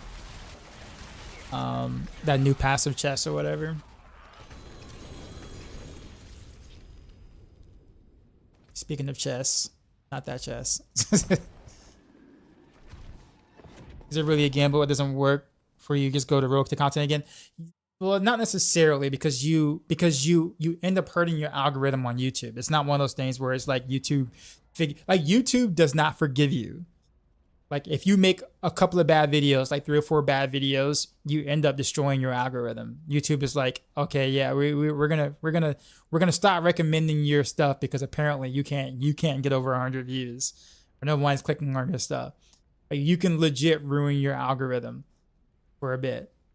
And like for someone who doesn't post on YouTube a lot, because I'm not a full-time content creator, like hurting your algorithm, I can't just keep making videos back to back and hope to get the algorithm back in my favor eventually for YouTube to be like, all right, you learn your lesson, you know, we're going to take you out of YouTube jail and we're going to start, you know, putting your content on the front page for browsing or whatever. Like, understanding YouTube algorithm stuff is another science in its own.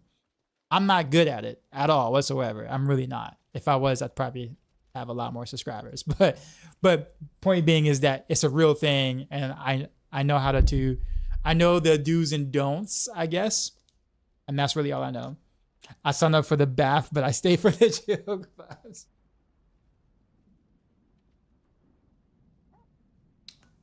The Rogue strategy for content is smarter. Need more thumbnails with your mouth open looking shot. You mean more pog? I need more pog thumbnails. Is that what you're saying? We'll do this again, actually.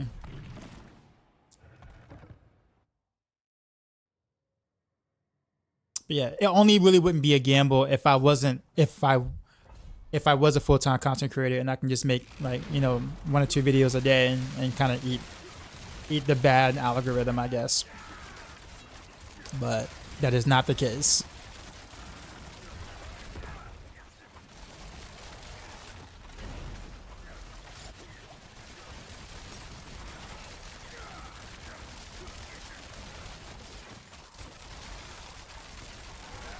But I do plan on playing Spiritborn at some, whether I start it or play later, I will definitely play the class. I had a lot of fun playing it back at the Blizzard's headquarters or whatnot. So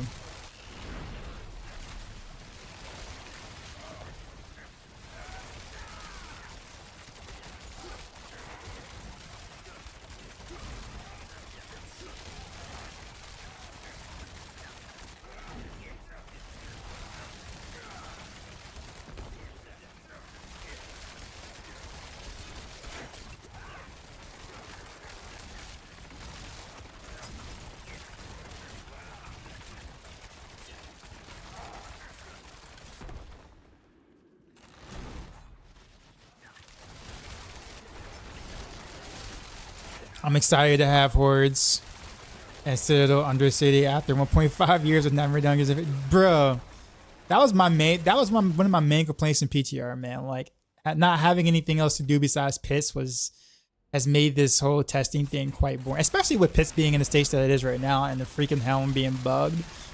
So like, your clears are all over the place. You either do like an amazing clear or you do a pretty mediocre clear because your run has demons or doesn't have demons. But you really want to use a new helm because a new helm is gonna, you want to build around something good, right? So I don't know, man. Am I missing horde runs? Oh, bro, I love hordes. Hordes is fun. I'm so sad to not see him in PTR. I know why they're not, but I'm sad to not see it.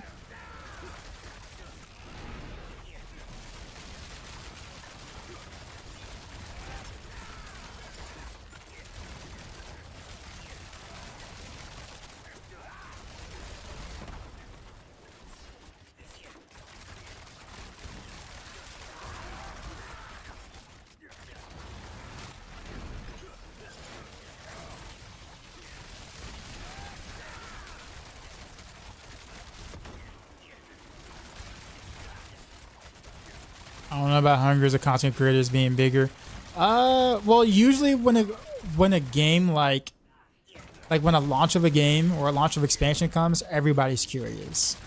So you're gonna have all the big content creators, or I don't say all, but a lot of big major content creators, like at least giving it a go for a little bit. It's gonna die down obviously after the first couple of weeks or whatever, but some of the major, like really big content creators, like they play whatever's the flavor of the month at the time. And the expansion is going to be a flavor of the month for like a couple of weeks, so they're going to try that out for sure.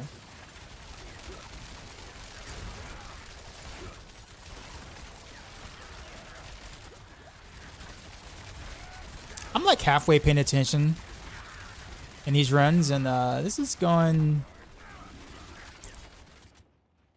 quite well. Spiritborn is gonna have 20 different builds.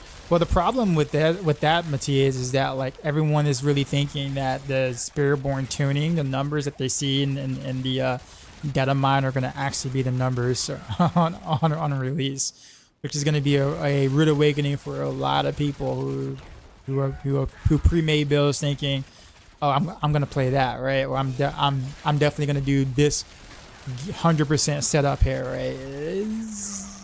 I think people are going to be very surprised, because all the numbers we got is basically from a test build and an old build. Even the Spiritborn stuff I played in back in July is an old build, right? So like, am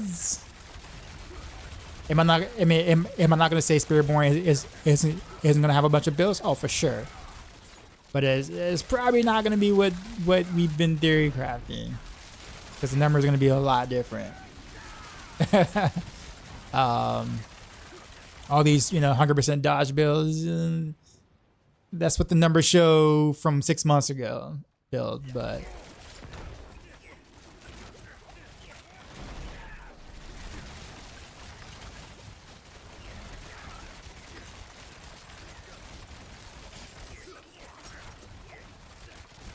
so this is me with this is trying to do it without the Umber Crux, which is seething is a demon, so he doesn't really count.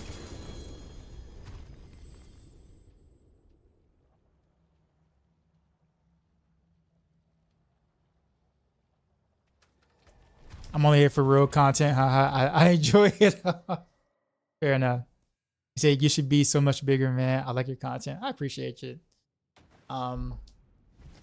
I mean, we're growing. I don't know if I'll ever reach like the likes of like I won't say mainstream per se. It's probably not the right word for it, but I will say this has probably been the best. Like so far, this has been the best. I'll put it this way. Let me actually talk about it for a little bit. So like when I look at growth, I don't look at like the highs. I don't look at like what my stream is doing or what my video is doing.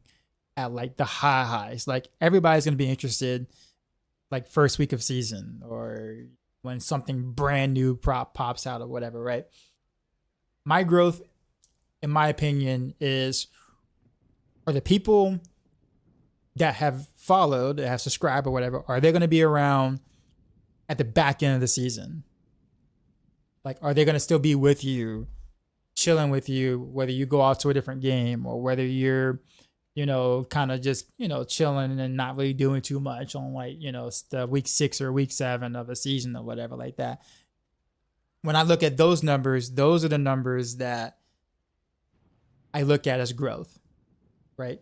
So for instance, I'll give you guys an example. So right now, let's take a look at my YouTube stream right now. Like there's about 38 concurrent videos, which is actually a lot for this time of the season per se. And the back end of the PTR and the back end of the season for YouTube stream, 38 is a lot. 38 is a lot actually. Because usually it'll be like maybe 6 or 7 around this time.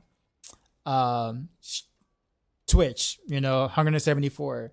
Like that's about double what I would normally get at this time of the season, like back end of the season, back end of PTR, whatever. So like that's good. That's growth. You know what I'm saying? Like, because then it means that people are sticking around even after all the hype is gone. And that's good. So like if I can increase those numbers, right, for instance, then that's like where the real growth is. Being able to pop off, 700 to 800 viewers on day 4 of a season, that's great. Don't get me wrong, sure, but that's because people are also curious and everyone's looking for stuff, right? So like people don't even know who you are, and they're just looking for stuff, and it's like, hey, this guy did this thing, I'm gonna check out this build, but like those guys aren't gonna stick around, right? They're there to check out that one thing and then they're gone. I'm more concerned about main stage, are y'all gonna chill me when all the hype is down, right? Like that's where the real, you know what I'm saying? So, but I also got to give you a reason to chill. Like I got to give you a reason to want to stick around past that point. Oh, you waited until I got to the 100 to get to do zoomed in. You're not slick. You're not slick. Helm has 2 gems. Yes.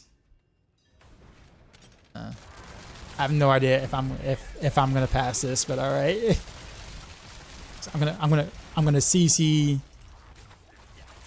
everything without knowing what I CC'd.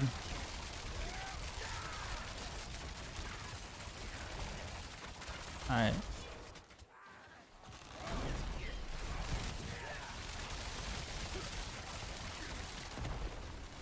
Wow, this is actually pretty decent.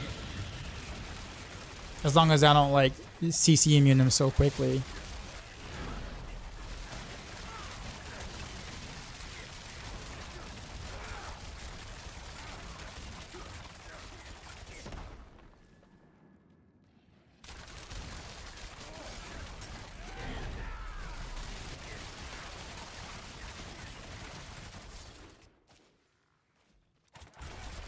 What's been the tough build you think is S tier? You said the toughest build?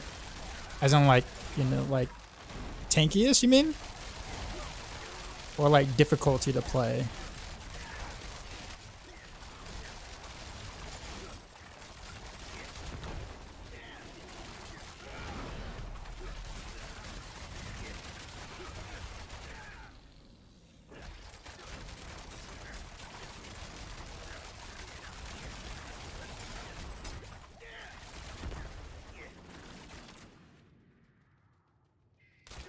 Yeah, that's what I'm trying to say. Toughest too, man. I'm like, are you wondering, which build has like the biggest biceps, or what do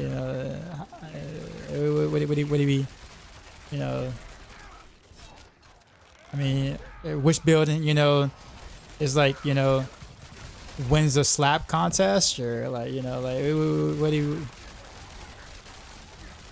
As long as you play an Explorer Rogue, I'm here.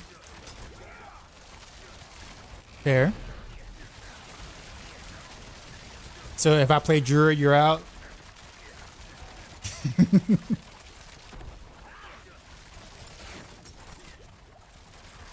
I do plan on playing Druid next week though. Or yeah, probably next week.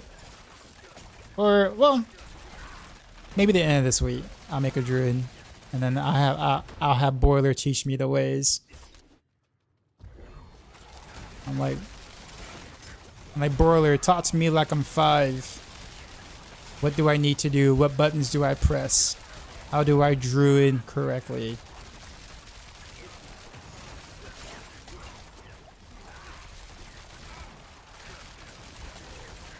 Considering I have not paid attention to not a single thing in this pit run so far, tells me I'm actually this is actually kind of going well, considering I'm like CC immuning every freaking thing.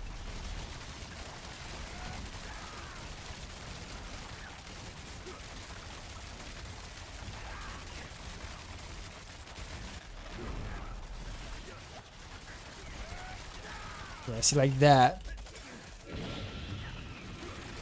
Appreciate the follow.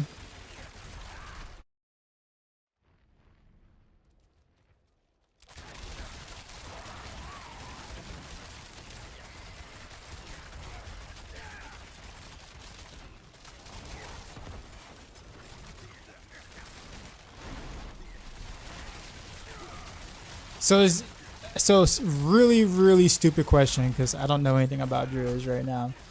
Is Landslide Lightning like a channeling thing?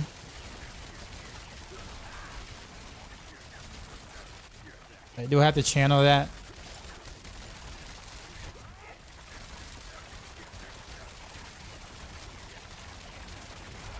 I think because it looks like you have to channel it, but I wonder if I can stutter step it.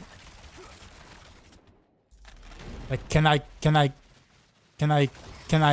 stutter step Landslide Lightning or no?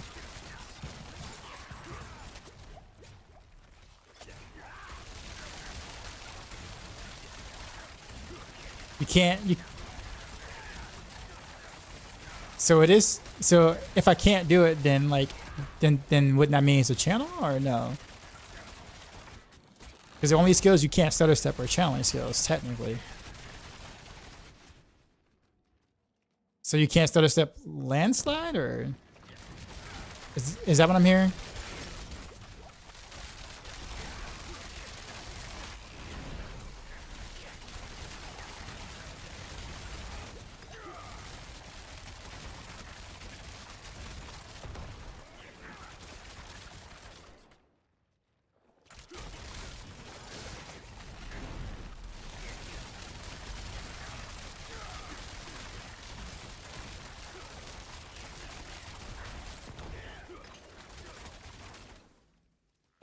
I still have no idea what's going on in this run. I'm just legit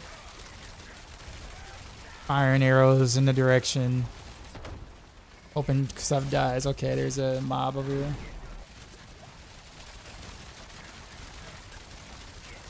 I can totally get rid of probably get rid of my Tyrio's Might and probably go for that new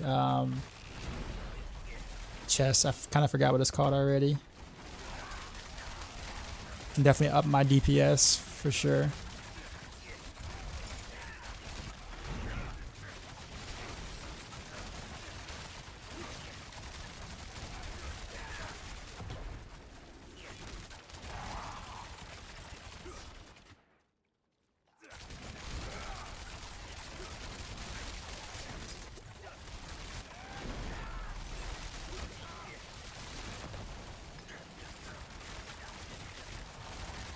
Given that I mean, this isn't too bad. I keep saying that. False death, there you go. Yeah, false death. We could probably do that on this. I keep forgetting to hit Dark Shroud, like it's off a cooldown quite a bit because of, you know, random arrows and of course Petrify, so. But this is actually legit though. I mean, it's basically Andy's Barrage just with Victimize is technically what this is.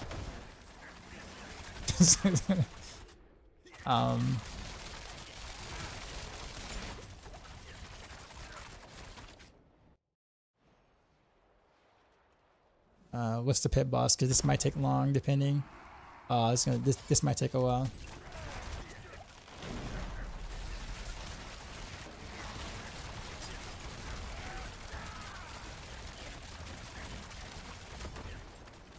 Yeah.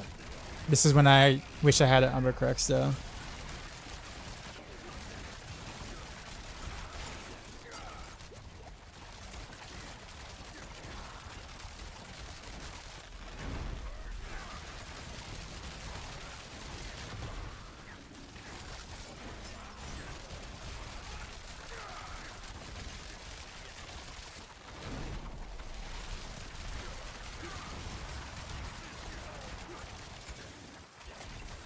It's funny. I actually started off the season actually liking the Umber Crux, and now I just can't really stand it.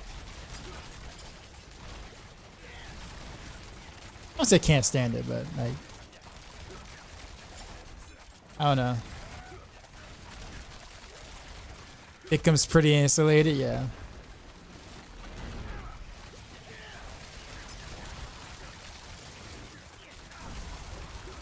Ooh, that hurt. I really can't really dodge the puddles because I can't see where the puddles are other than underneath my feet.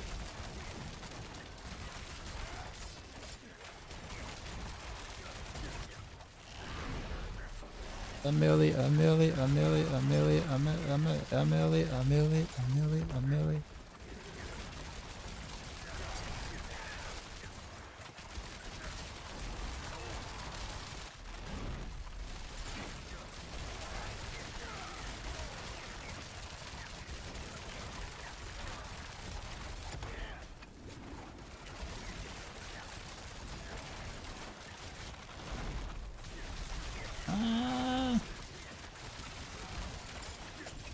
mean, this could have been worse, but I mean, obviously this isn't good, but I mean,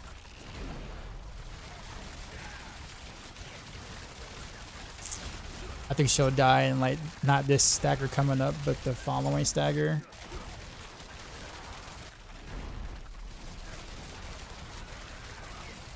Granted, I don't mess up the yes, there we go.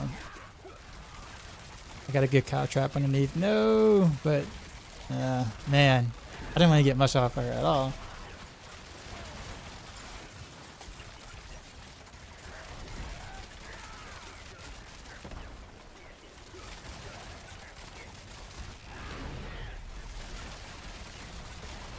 I like how I'm like stutter stepping like around her, like, you know, I'm like just kind of just not staying in front of her. I'm trying to like so the friction doesn't like hit me directly.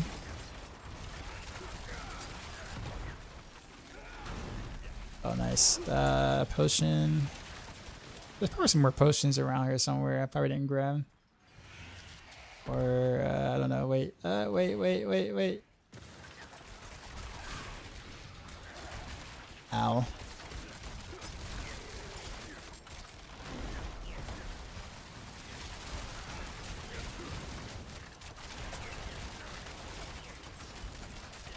Maybe she'll die on that stagger.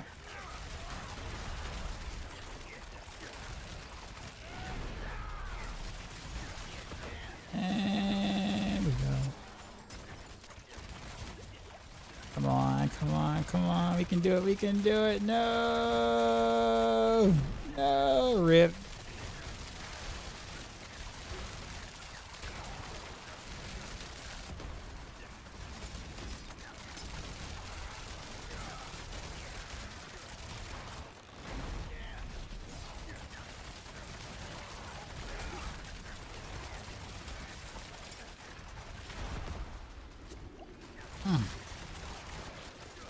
Okay, I have no more health potions, and she's almost dead. Or almost dead-ish. And this stagger should do it. Who's gonna take it?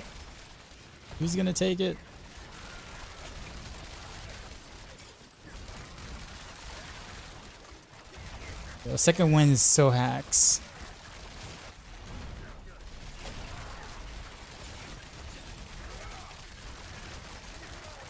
He was here. Ow. Alright. Well, zoomed in.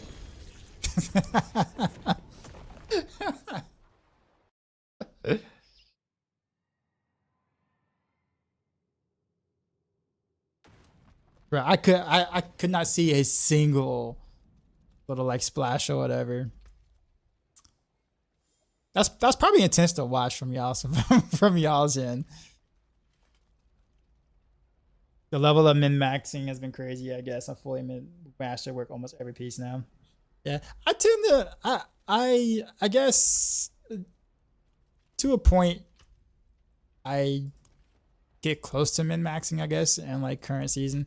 I just don't do like any trading and whatnot, and that makes it very difficult because it's like without trading you kind of really can't like truly min-max because you're just not gonna find everything on your own. Unless I won't because I don't play enough for it. You have to play a hell of a lot to possibly get close, and even then you're yeah. But all right, so here's the Umber Crux. Which one do I want to trade it out for?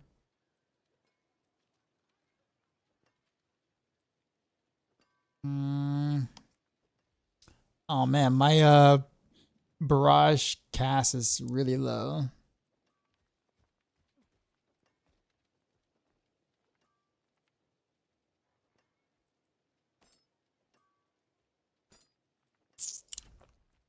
And my attack speed is gonna drop a bit for it, but all right, we're gonna do it. Want to see Doomstorm and PTR? What's Doomstorm? You got any clips? He said, "Damn, we'll get it next time." You didn't mean, okay, so you cancel a step landslide. Okay, I actually, huh? For some reason, I was under the impression that you can't.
Was the damage able to shift down, or is it supposed to shift downward?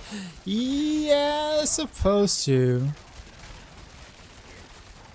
But this is PTR, and they did say a lot of things are kind of out of whack, so I'm just gonna leave it to that.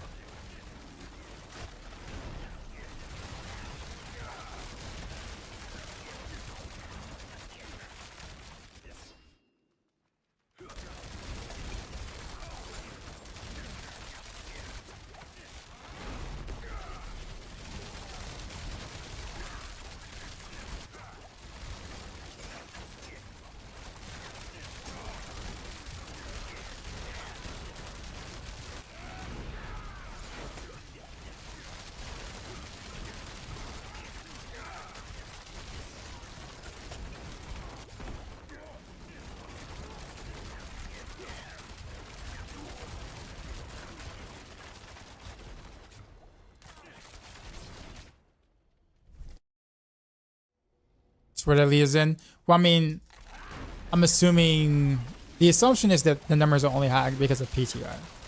That's my assumption. That this is an older build of the test, which they've stated, and there are a lot of bugs, and a lot of bugs are tending to ramp up a good chunk of the damage numbers. Not all of them, but some of the more ridiculous damage numbers are definitely because of bugs. So yeah, hoping to see a difference when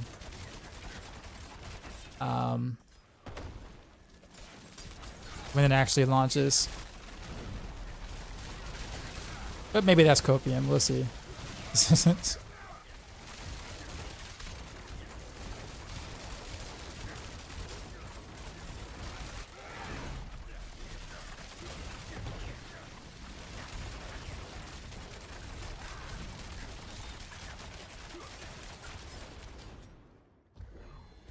Gonna be all right, Josh. You have a good one.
Whoops. We can say item drops are good, mid, or hell.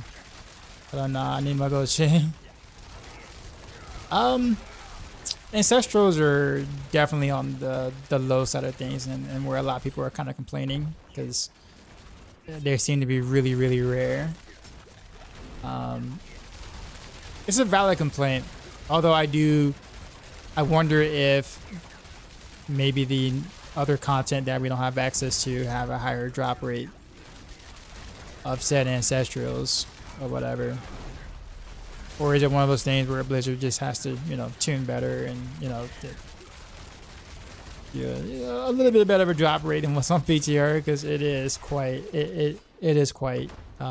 quite low. Like it's funny how like getting a mythic is actually easier than like getting an ancestral unique. I don't think that should be the case. That seems really odd.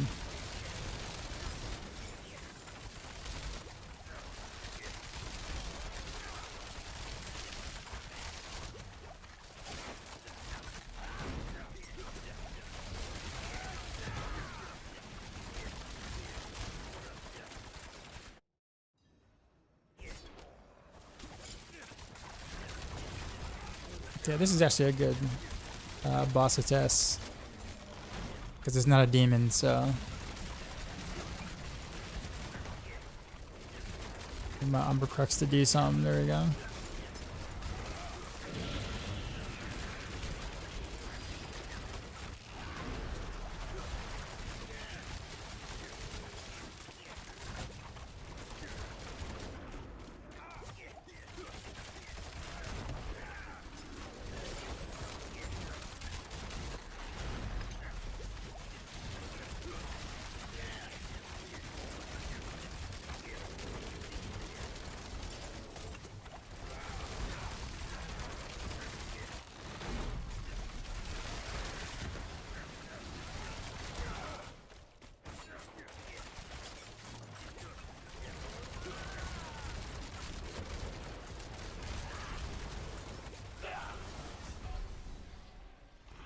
I did get hit 3 times in a row though. How much harder a pit 2 100 piss on the PTR compared to this season? Like, you mean compared to like T100 pits in the current season, or compared to pit 200 or something?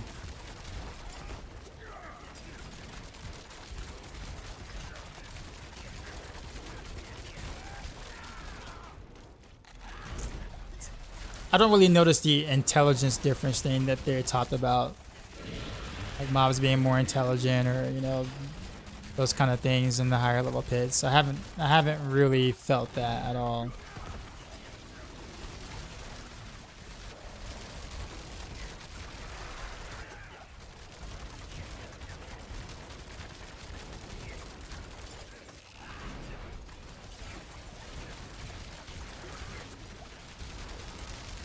So you're enjoying Paragon so far? I'm enjoying it more Heartseeker.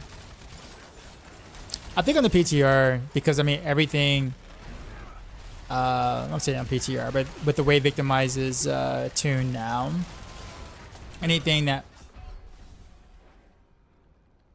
let me not suck, anything that procs Victimize a bit is going to have, it's just going to perform better.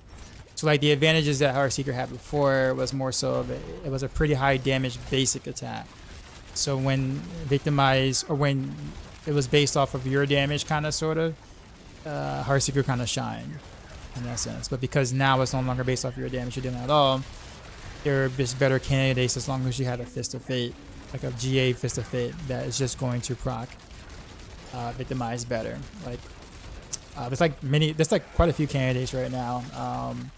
Dance of Knives, Barrage does it really well with Fist of Fate, of course.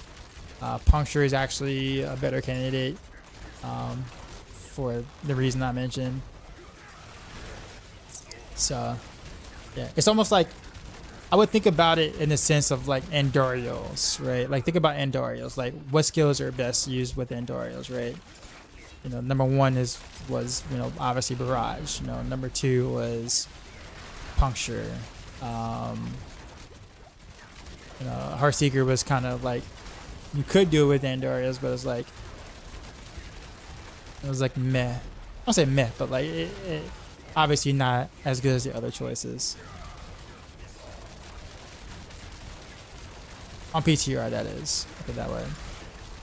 Or relevant to PTR. Victimize.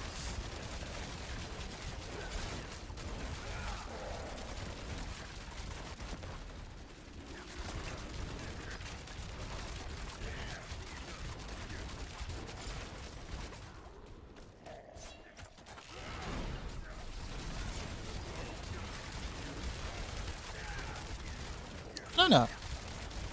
As often as I play with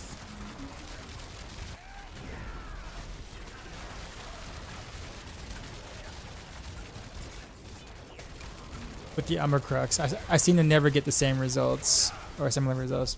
Bruh, I must have took a lot of stacks.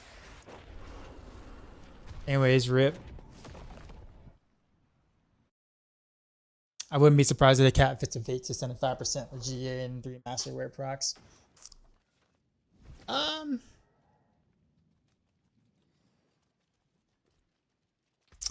Yeah, I mean, Fist of Fate is almost like a GA Fist of Fate. It's almost like a mythic in its own, like on its own. Like it's basically mythic level type ridiculousness in terms of like what it can do, what it can open up. You said current season, so like obviously T100s are way harder than like current season T100s because the max is T100 in PTR, whereas in current season the max is 200. So I mean, I really can't say what this feels like and relevance to live because all the tuning is just different.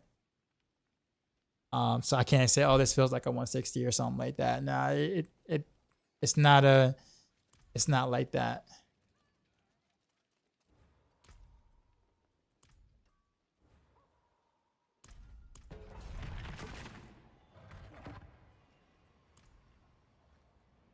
Want to give Invigorating Strike real good go before season end.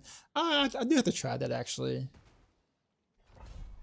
I guess I'll probably do it tonight.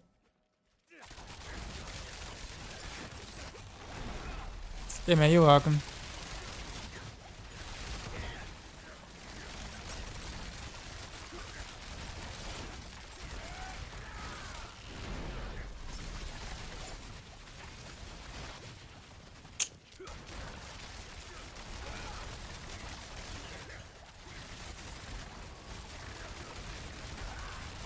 Wow.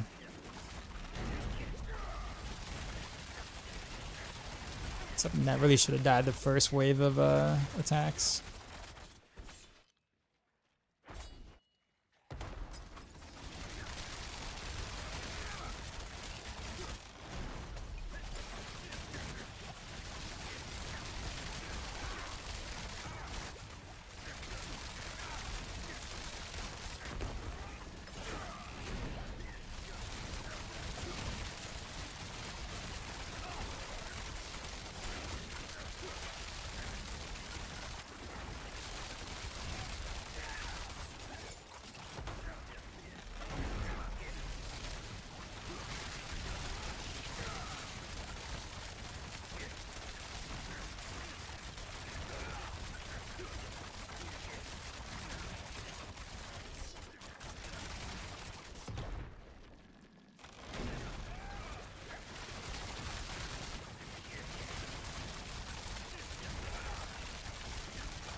They're using the Mon Cursive Blues less damage.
It's really interesting. I guess throughout I was having the better results with Umber Crux the last run.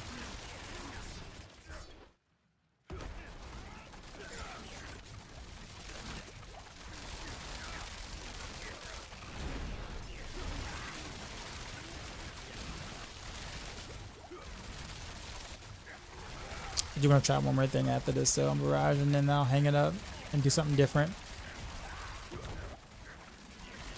You're still excited about the Spiritborn? Has potential to become your favorite class at the moment. Is rule number one. Spiritborn is just the more like the best design class by a long shot. Like it's like not even close.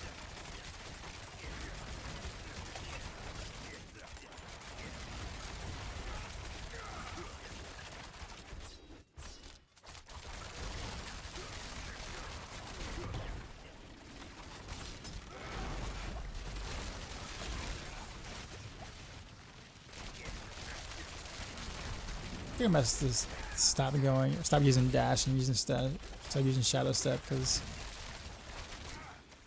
CC is really slowing me down a lot.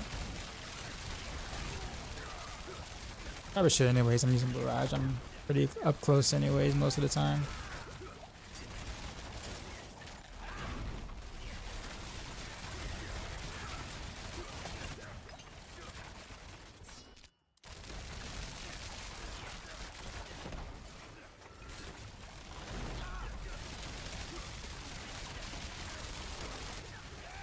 Spearborn's best design class. Oh yeah, for sure.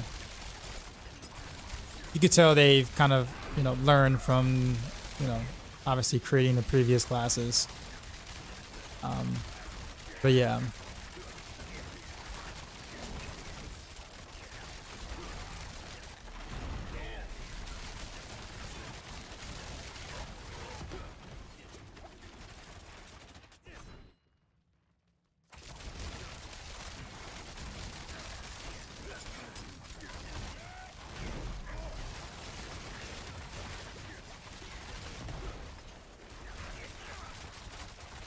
They were a lot easier to kill for whatever strange reason. What changed?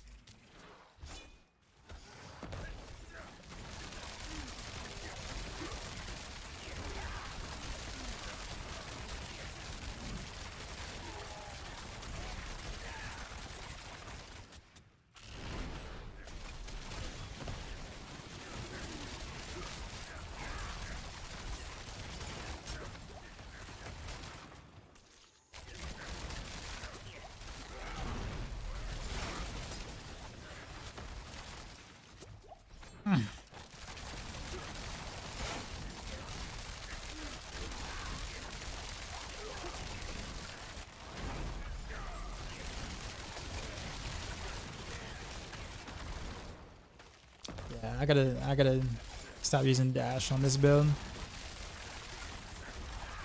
Totally not worth. Have I seen the same Drew Roar build? I have.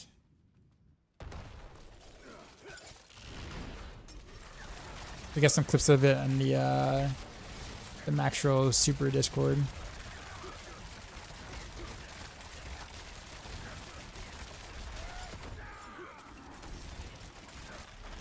It's funny because like if that build existed in the previous season.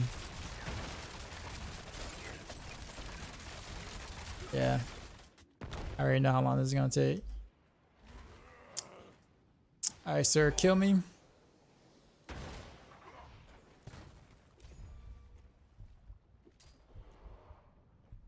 Come on, you can do it. You can do it. Come on. Do it. Man, that looked like that hurt.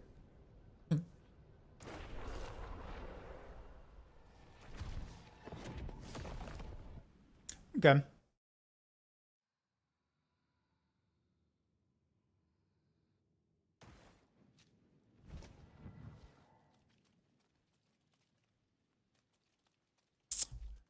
Alright, what else do I want to do?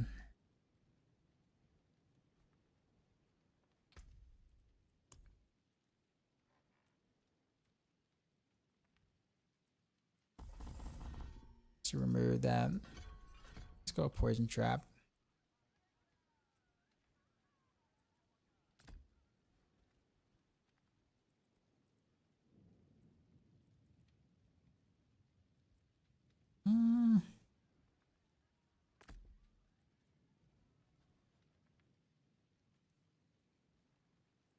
It's kind of weird to have that there though. Can do shadow step. Kinda. Nah, I'm gonna do shadow step there.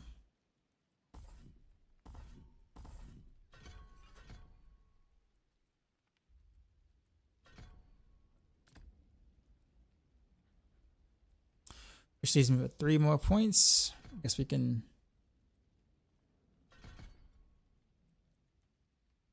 some Taspy and some damage reduction for free.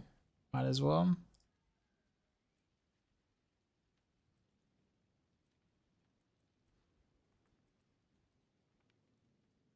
Guess I don't really need that either. So we'll go with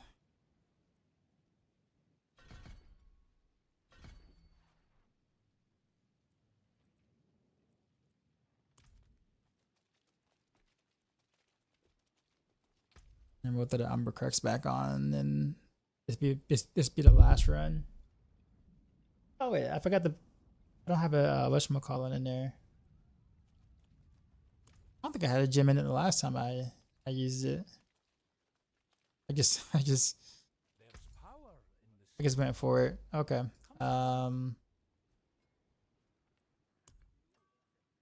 Sure, I can add a socket, right? Yeah. Okay. Stars guide. Wear the stars around your neck. Sapphire.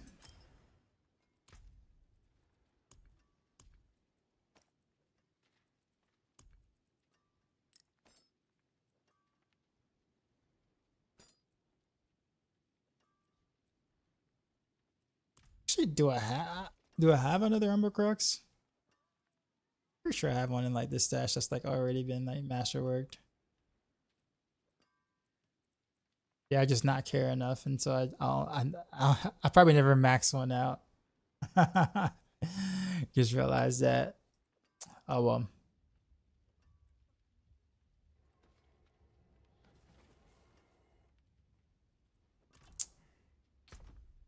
Okay, so there's that. There's that.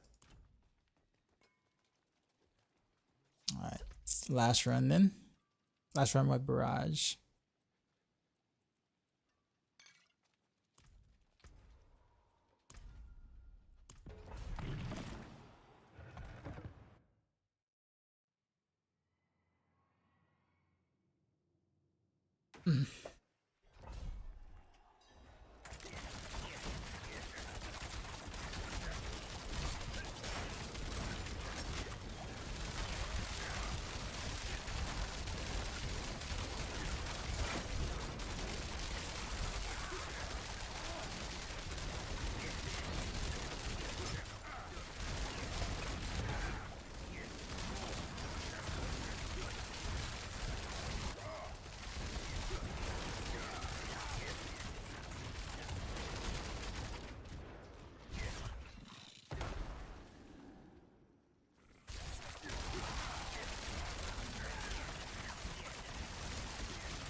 Actually, almost got me killed.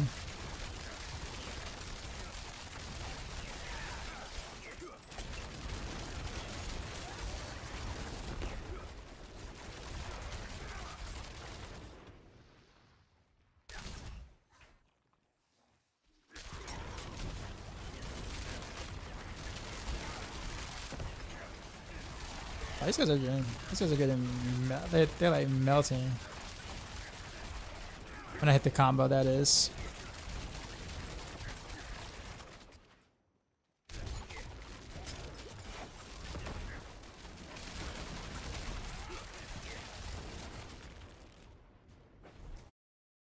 Gotta get used to using Shadow Step over Dash though. I still prefer Dash, but in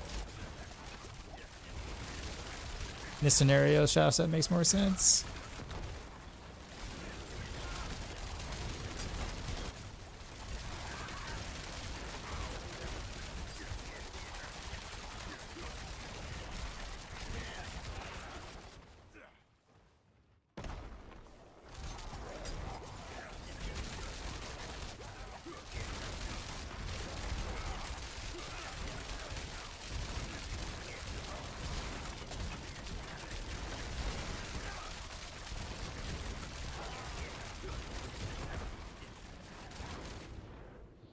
What spec is my favorite on PTR so far?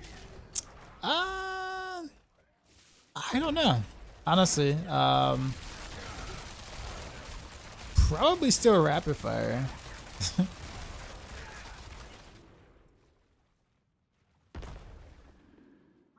But I mean, victimize. It's hard to really say anything about specs in general because it's like in terms of like, let's say Heartseeker, Dance of Knives, Barrage, like those kind of things, because all those like victimized builds, and so like they're all pretty much feel practically the same because you build them all the same way.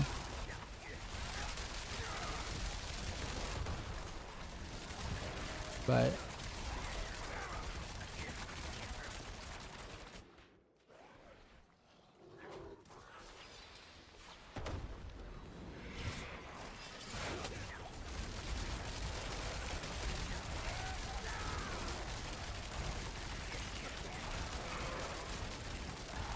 I'm happy with the changes.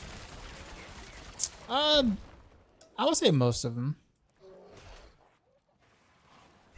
I'm also aware that this is still PTR, so there's a lot more to come, I guess, for lack of a better word. And also the things are going to be tuned differently, and the numbers are not going to be the same. So I kind of take the PTR, you know, with like kind of like a grain of salt.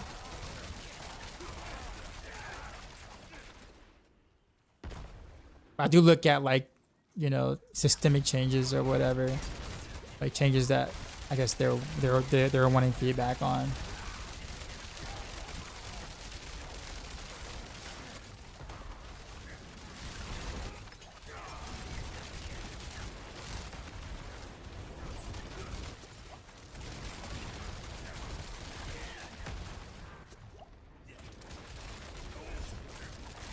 Yeah, I mean the real stuff that I really want to know more about, you know, just isn't available in PTR at all. And with the only content being hit to really be able to test anything on is, it's not really the most exciting thing, at least for me. I don't really like Pit, and they really didn't fix Pit, so in fact, it's worse than PTR.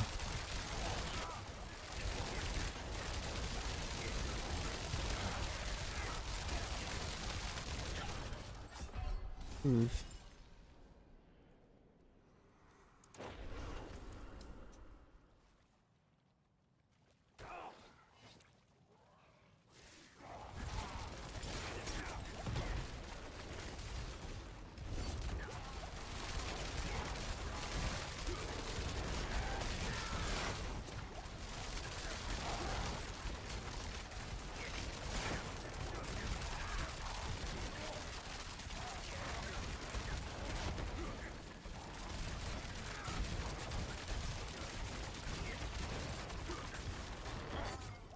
No! What am I doing?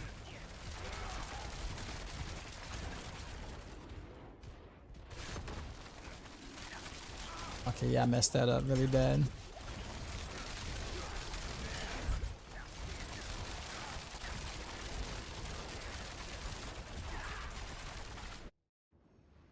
But we will live in the pit since glyph to 100, right? I mean, not necessarily. I mean, I guess it just depends. I mean, you don't necessarily have to have your glyphs at 100. Oh, wow. Okay, spirit caller.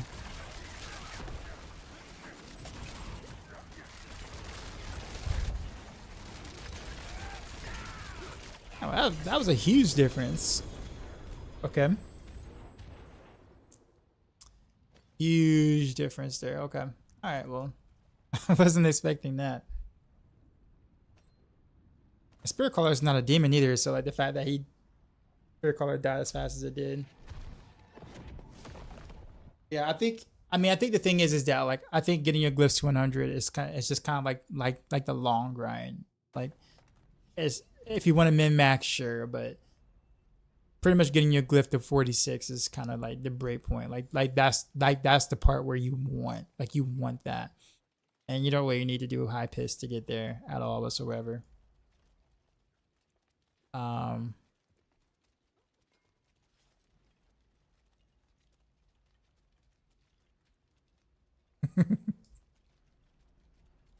Another max roller. But yeah, so I won't say you live in the pits. It'd be one of those things where it's like, yeah, you can choose to if you want to keep going with your glyphs, but I mean, I'll do it just because I'll be playing a lot, so I will naturally play a bit. But there's so many other content coming to the game that it's just kind of like, well, more interested in that. Baseline is 45 times 5 glyphs equals camp in the pitch, right? No, not really. I mean, the first 40 something levels are not that like if you have a good build, for the most part, like you're gonna shoot up your glyphs pretty quickly. I mean, you're not gonna be. So I'll put it this way: it won't take you like a month to get, level 46 glyphs across the board. Like, I guess it just depends on how efficient you're playing. But if we're going by based off the glyph XP and the PTR, I mean, most of us probably had like level 60, level 70 glyphs in like a couple of hours across the board. Then again, it is PTR. I mean, I mean that from like when we copied our character over, not when the PTR vendor was live, but before that happened, leveling up the glyphs actually really didn't take that long from like 1. So at least with 46. Now it will take a while to get it from like 40, from like 46 to like, it'll take you a while to get it to like 80-ish, 80 plus or whatever. That's gonna take a while because you have to do high enough pits to be able to not fail your glyphs. So I think the higher ups, yeah, it'll take you a while, but to get it to where you want to increase your range and get the legendary power of it, nah. I appreciate the follow. I actually want to give it one more shot because I'm actually pretty curious about what I did here.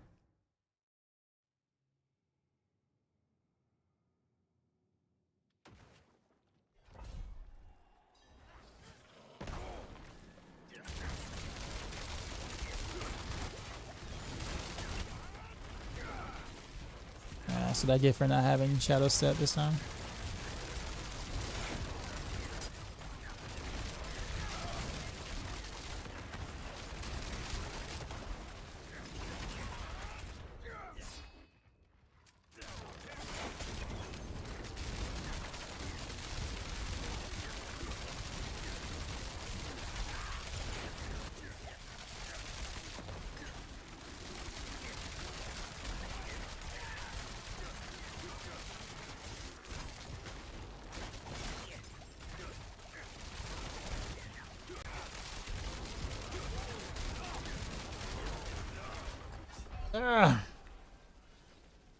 That's really hard to do without Shadow Step.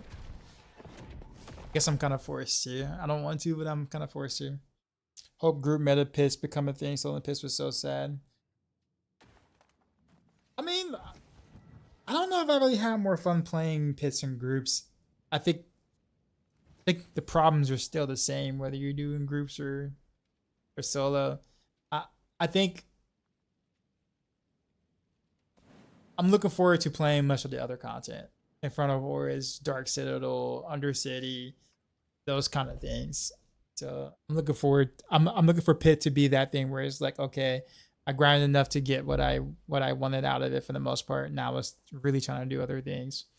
And I might go back to approach it to be able to level up some glyphs as I'm getting stronger in my character or whatever. But like Piss is not a place I enjoy being at, nor do I want to be.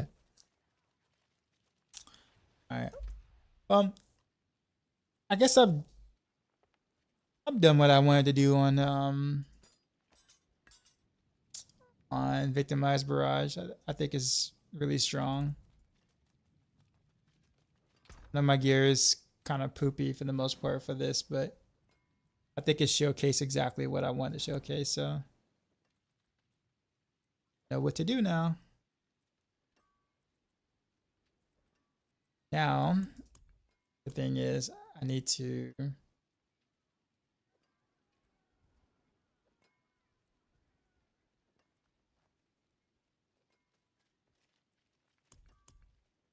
What other gear do I have left for some other stuff?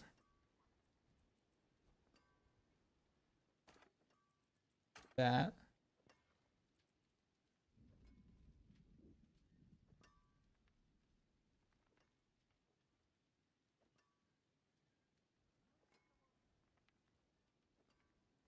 I guess it won't matter that rolled the way it did. I should be able to get a value on the weapon, at least if I choose to masterwork it that way. I hate that this is the way it is, but we'll live. We'll deal.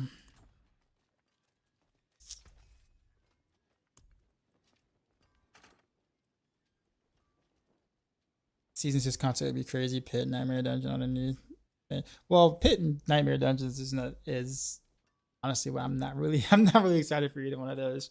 I am excited about the other three though: Inferno Horse, Undercity, and Dark Citadel. Just because they're newer, and I have a very big bias towards Inferno Horse because I really enjoy Inferno Horse a lot.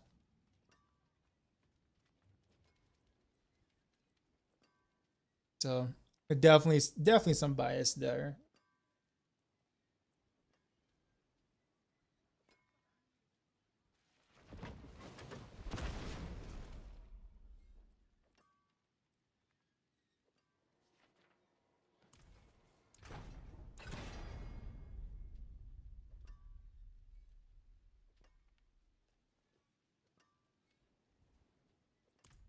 I didn't mean to temper that. Oh, that was the main one. Oh no, that was what I was just playing. I was just playing Barrage. Why did I temper that? That was a complete accident. I guess let me take this. Actually, you know what? Since this is already here, I'm not gonna play this past today anyway. I guess we could see if we actually break this.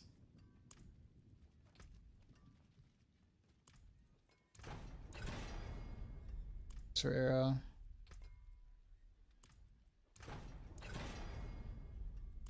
Seeker. Fourth arrow. Oh man, alright.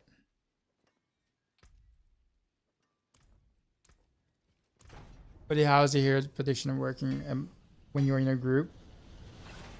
I honestly not sure exactly the mechanics of it. I mean, I know what it's supposed to do, but I've never actually like tried it yet. I've yet to do any groups and like PTR like that. But from my understanding, you can still debuff from another player in groups. So instead of having 60%, you'll have 120%. So that's the general understanding of it.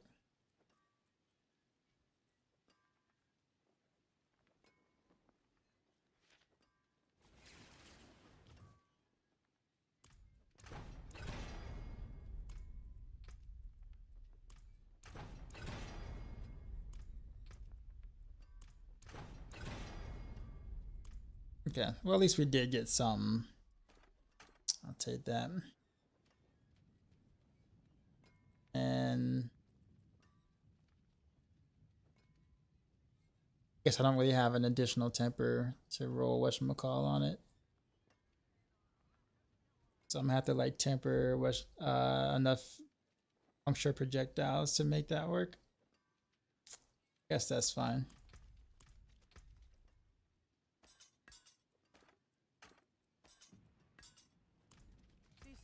Alright, so masterwork.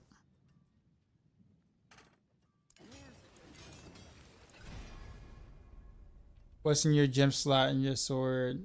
What's that art? That's runes. You know, like from Diablo 2. You know, rune words. That's back. In a specific way, it's back. It's not like exactly like, yeah, I guess that works. Yeah, it's not exactly like DTs, but it's close enough.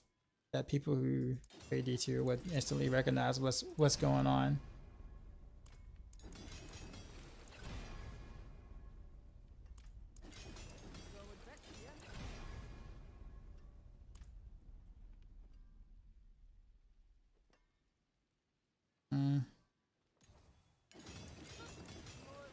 What does it do? It depends on the Runeword. So I guess in this one, if I travel 50 meters, I get the Druid's Petrify ultimate skill.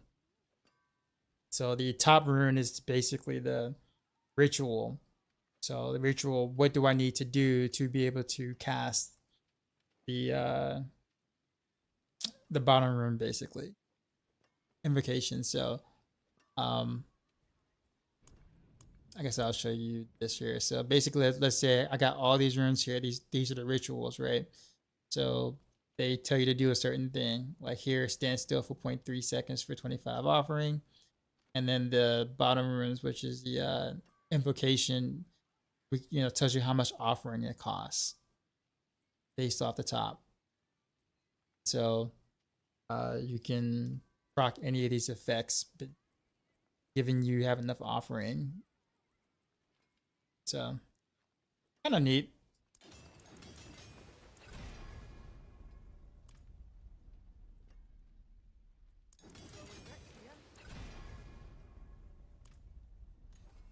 I was totally not expecting Rune Wars, actually. I think, there's obviously some issues with it, but I think the implementation of it, or at least the idea of it, I think it's actually kind of cool. Despite the fact that it definitely needs some work.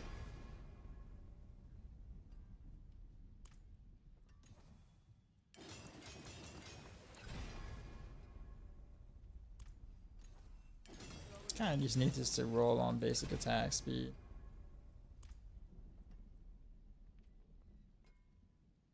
Oh, that's right. I can't upgrade it any further because it's not an ancestral. I forgot. It's got to roll on basic attack speed. Then come on. Okay, good. All right, so there's that. Here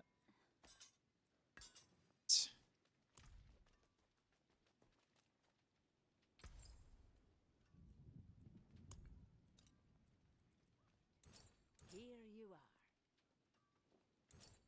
Fare thee well.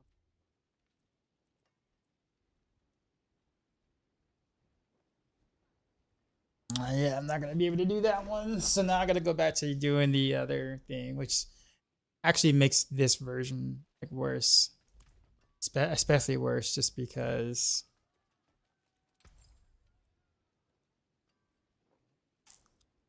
I guess I have an idea though. I need enough attack speed to do it though.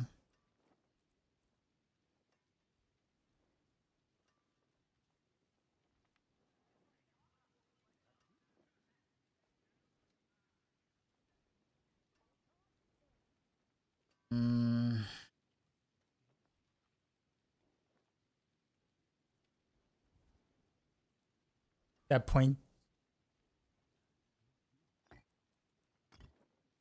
Whatever, we'll try it.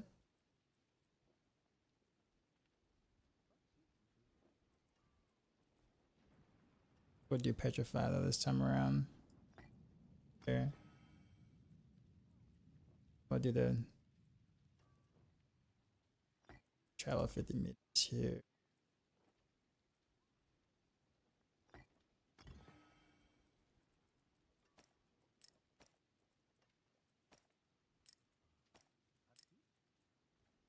Everything else can stay the same except for the barrage, whatchamacallits. I like to drink a potion rune, like one potion stuff. Normally kind of gets the rotation. But I guess for the ones I use right now, it requires 5 potions to be able to proc it. So I have to run like was it spiritual something or whatever to be able to get enough potions to drop to kind of. Yeah, so like one potion gives you 100 offering, but like Warcry and Petrify requires 500 offerings. So like it gives you 100 offering to pop a potion, right? So that means you got to do it 5 times to get one of those to prop, which is not a bad deal as long as you have room somewhere to fit the siphoning aspect thingy or whatever. I forgot what it's called, where you're constantly spitting out potions or whatever. Like if you do that, then yeah. But then you have to lose an aspect to gain more uptime on something, you know. So like I don't really know how useful that would be overall. Like I didn't do the math.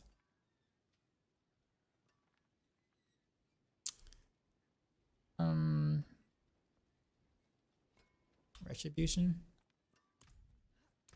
Sure.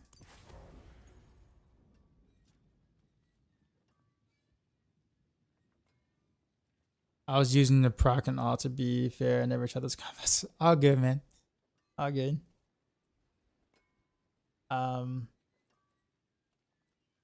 Okay, so we need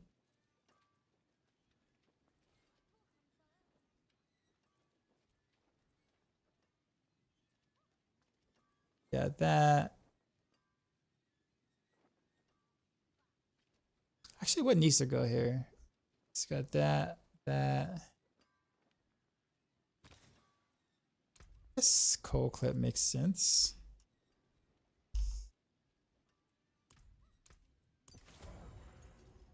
But then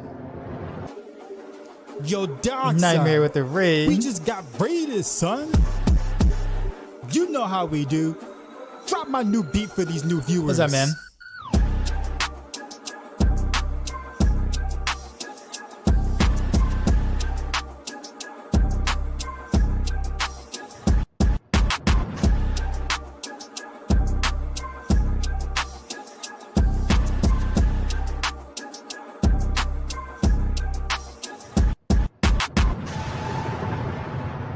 Sheezy, out. What is up, sir? How's it 03 going? Nightmare 27 raided my stream with 2 viewers. We are,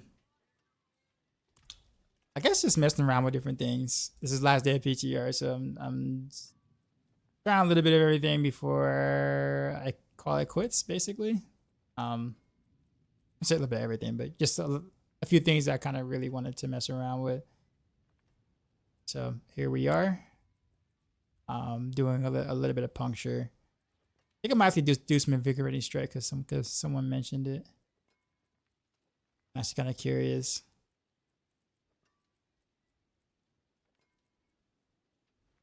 What am I missing from multipliers?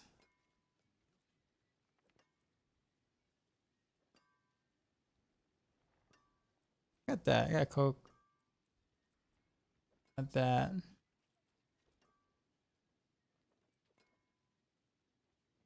Conceded. Full clip.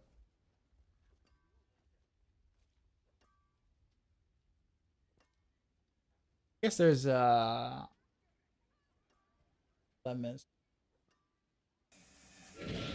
And seeing too. Oh, thanks. Yeah, you ready? You ready for the X pack? I am too. I am too. That's all I got. Actually, I was gonna say more of it. No, that's all I got. I may help you.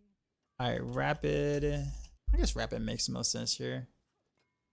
Or actually, no. Well, no. Yeah. No. Yeah. Yeah. My magics await your My breakpoint is like probably no. It's all kinds of messed ups, but I think it'll be all right.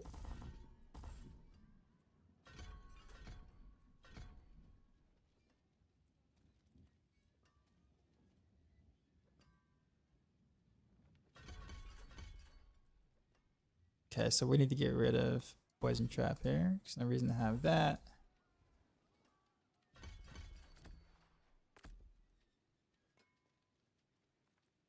So we'll go back to doing that. Do this.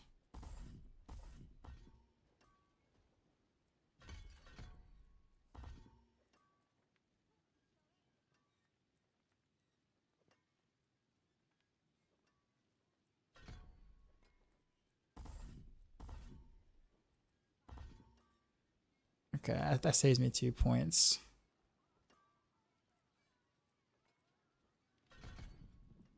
Guess that's fine. I don't know what puncture having such a high lucky hit though. I guess I can go back to the other glove then.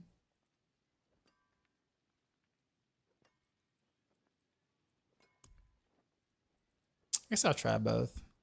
There's no harm in trying both.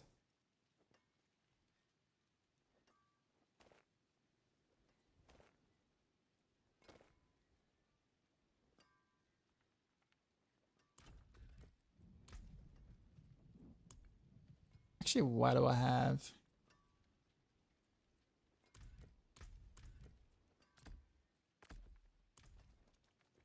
Yeah. There's probably some other stuff I could probably do, but I think that's the general sense.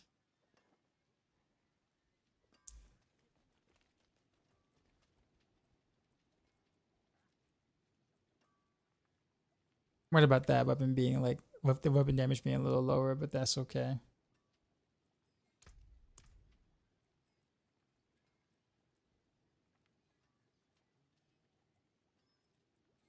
I think we're fine. I think we can just send it and go.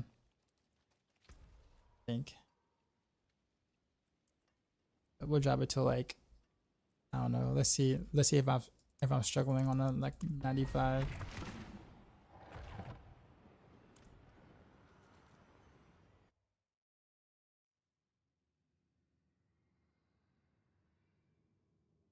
Oh wait, I forgot. I'm out of elixir juice.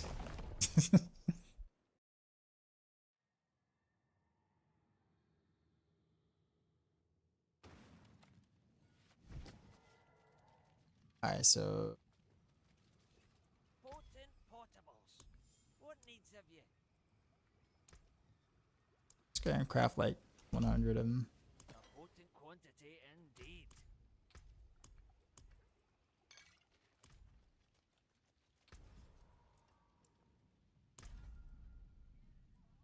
Alright, let's see what this feels like. And then I'll do invigorating strike, which I should just be able to just change one piece of gear to do that and be fine.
So kind of what I expected. Almost feels it feels very almost identical to Heartseeker, but roughly around the same areas. That I actually don't think I need to do more than just more than that. That's kind of it. I think I'm out of crossbows now.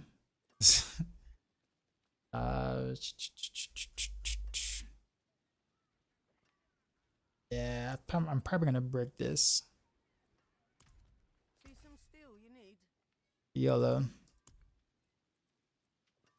Maybe we won't.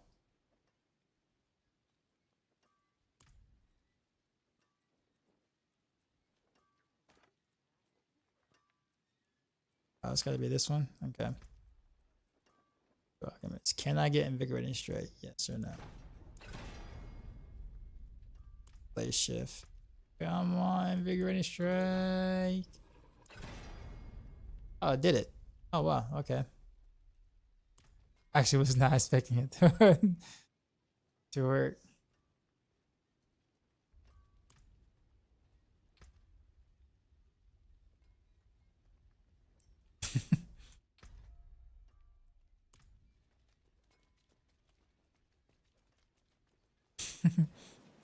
Alright, so I guess all we gotta do is switch up the skill.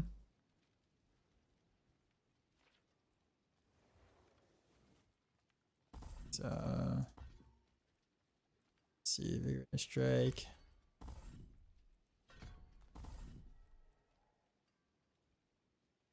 Oh, vigorous strike. Oh, yes. Huh.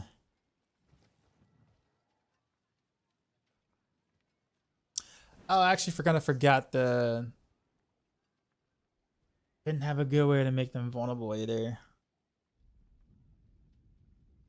I was messing around with puncture, other than like being that close.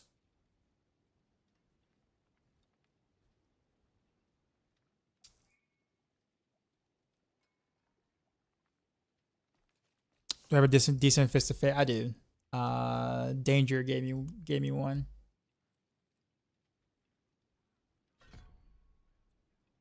Okay, so actually, what I need to do.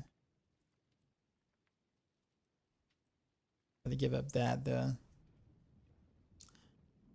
Like I don't have like a decent way to like.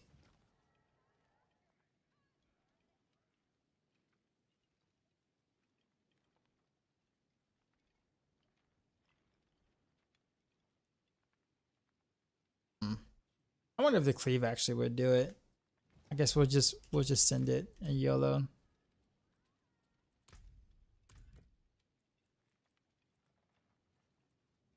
I have not played with Invigorating Strike in like forever. So this is gonna be interesting. The cleave, which I'm hearing the cleave actually like procs victimize, which is interesting.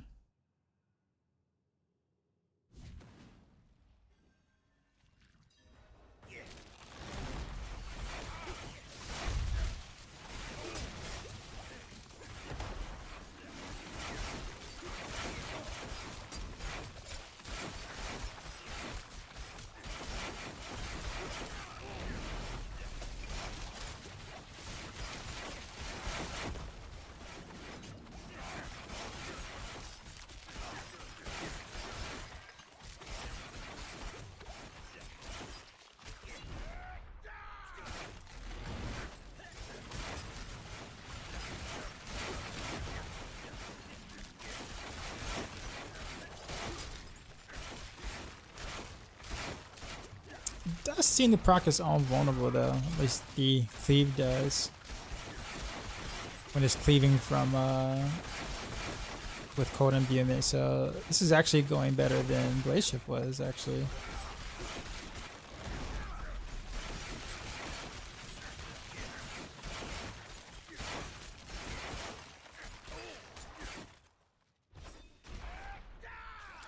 But only when things are close by though. Like I think single target would be a problem.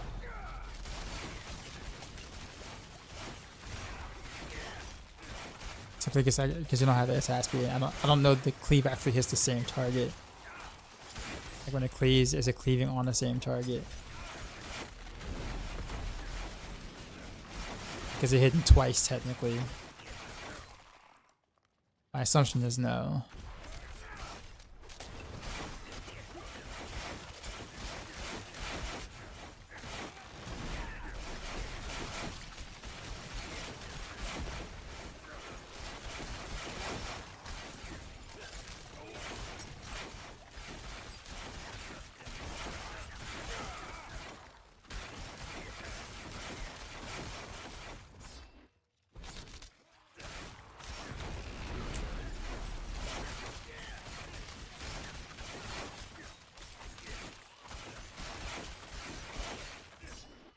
How we doing? Not bad.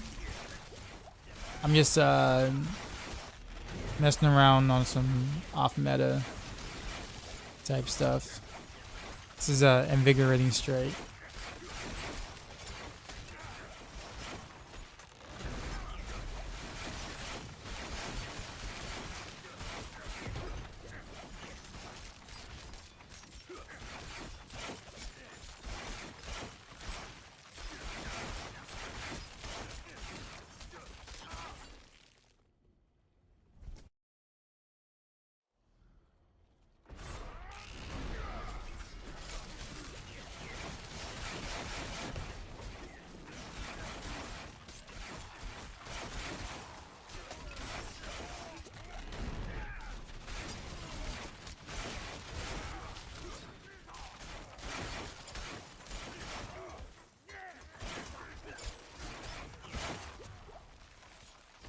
Oof. Alright. Even nothing I can do when I'm with that merc. Yeah, so I mean, yeah, we would have mercs and other things. But I think the thing is that I don't think Pits is really like the end game stuff anymore. So that master was happening, man. So like I don't think 100 was anything that's supposed to be unreachable. So I think it's tuned enough to where they want you to actually be able to get it. Granted that you have a strong build and you're just trying to top off your glyphs.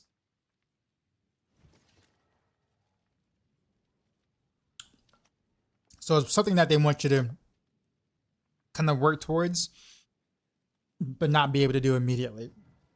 Unlike in the current, where obviously P200 is, or tier 200 is like, was meant to be impossible on purpose. So, with that being said,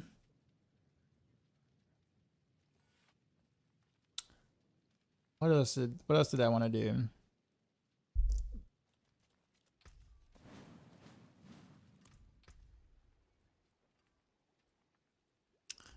Except for the Umber Crux in the stash.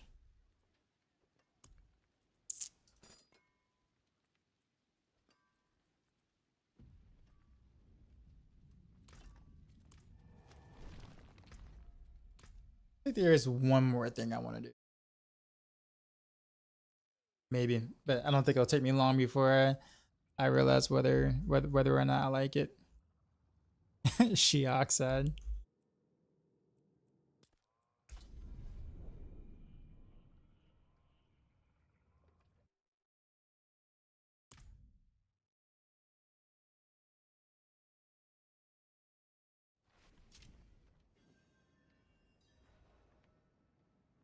Lord Tuffy.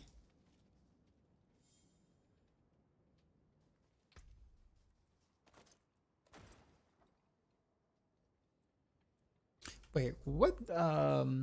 Most powerful. Okay, so I'm gonna have to go petrify and whatchamacallit again on this.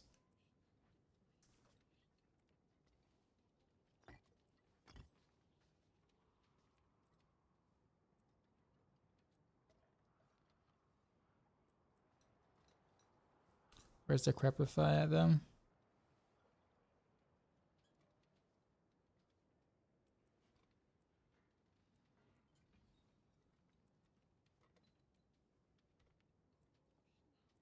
This on the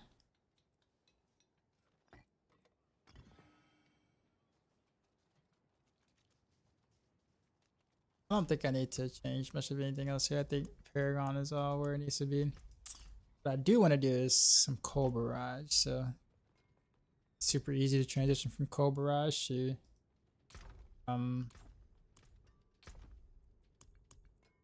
cold rapid fire.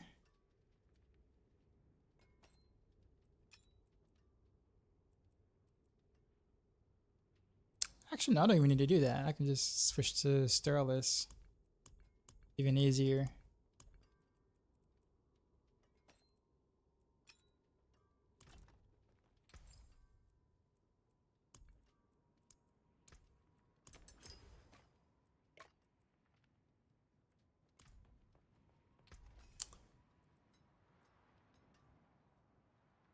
So the only difference is now I don't really have any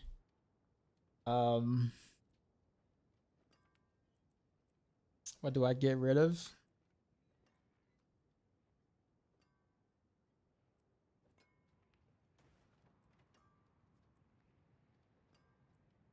Actually, where is Frostbitten? I don't have Frostbitten. Oh, okay, it's on the boots.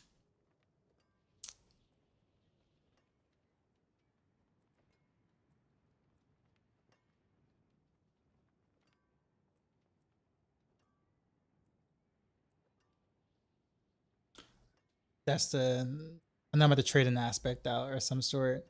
I can either trade out cost clip, cold clip, or edge masters, but I kind of like cold clip. So we'll trade out edge masters. We'll take branching.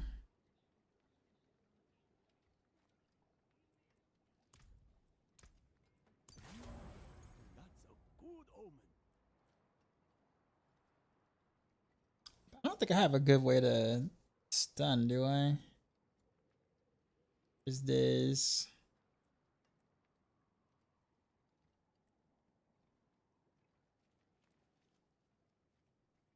Yeah, I do have a stun. Maybe that'll be all right.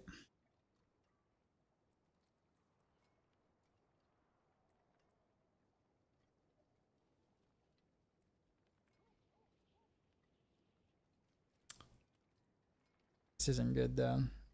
Maybe I can retemper. May the light 4 tries. I don't know if it's gonna work. End up breaking it.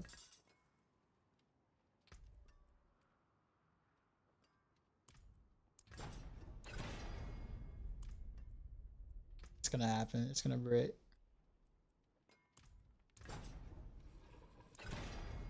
I'm not playing a new season. Well, this isn't a new season. This is PTR, public test realm. So we're testing, or we get a chance to test some of the new systems. It's basically a PTR you can download as long as you're on PC and on the Battle.net client. You get access to the PTR. It basically ends tonight, or it ends tomorrow. So like it's pretty much already over. But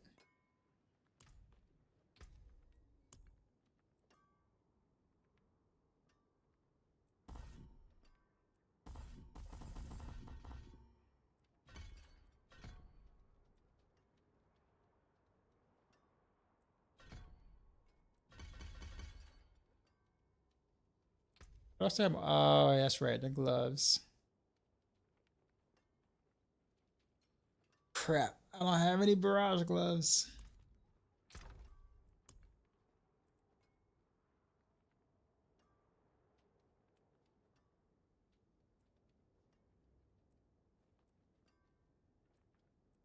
Yeah, I can kind of make one, but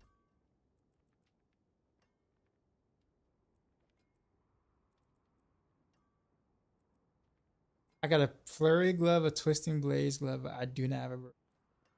It's funny.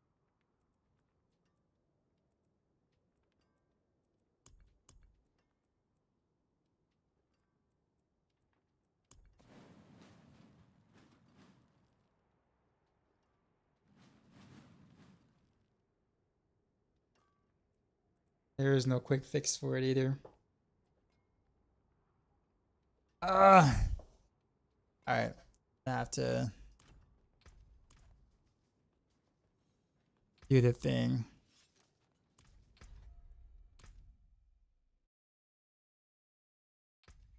Any idea why they placed limited again, as in 300 Paragon? Because Infinite Paragon is not good. We saw that in Diablo 3, and that was not a good thing. And it also ends up promoting certain things like botting and things. So you definitely don't want that. What they did was they just made it hard to reach 300, which is good. Like, I think having a grind there is fine. But uncapping it leads to botting and other things. Plus, not only that, but like, what would you do with the rest of the Paragon points? Like you only have 5. You only have 5 boards. How would you?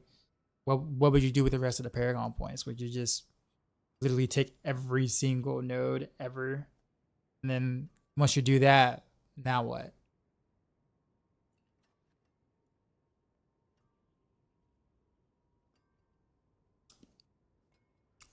Well, in-game trading already is a promoting Paragon. Yeah, but if you ever play Diablo 3, you'll have a better understanding of why that was a problem and why you don't want to repeat that problem now.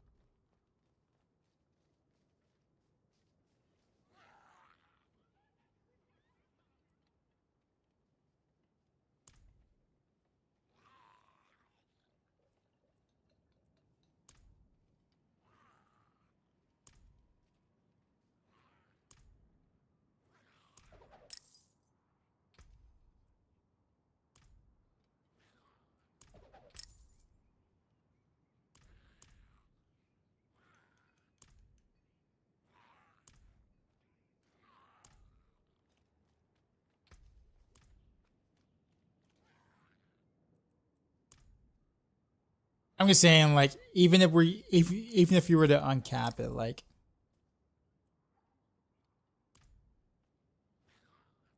what would that do? I guess I already struggle trying to figure out like what to take now on like the current boards as it is.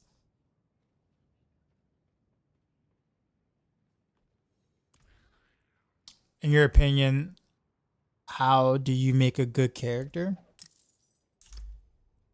Honestly, it just, a lot of it has to do with knowing what's bugged and what's not, what works correctly, what is not, how to understanding damage in the game, knowing what's multiplicative, knowing what's additive, knowing which tooltips are just absolutely BS, don't work nearly the way that they say that they do. Without knowing all these things, it's really hard to make a good build or a good character.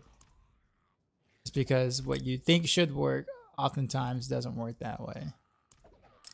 So you just have to know that in advance. So therefore, when you are putting other your character, you're not wasting like massive resources or whatever on things that just simply don't work.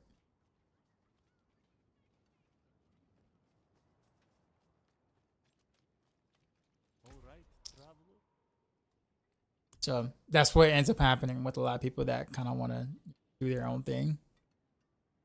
Where it's like, you know, maybe not look at like a build or anything. It's like, hey, I want to do my own thing and not follow a guide or whatnot, which is cool. Don't get me wrong. I'm actually kind of very similar in general. Like when it comes to most other stuff, I typically rather just figure it out myself. But there's so many things that don't work the way that they're supposed to work in the game, or are hidden, that makes it difficult to get very far without following some sort of a guide, or at least following a video or something that tells you all the basics of the basic stuff, all the things you should know that the game doesn't tell you, etc. So therefore you can go to actually fate and make your own build, etc. I am not gonna get a good barrage roll on this. I might have just take the +2 to core skills, which is laugh a little bit.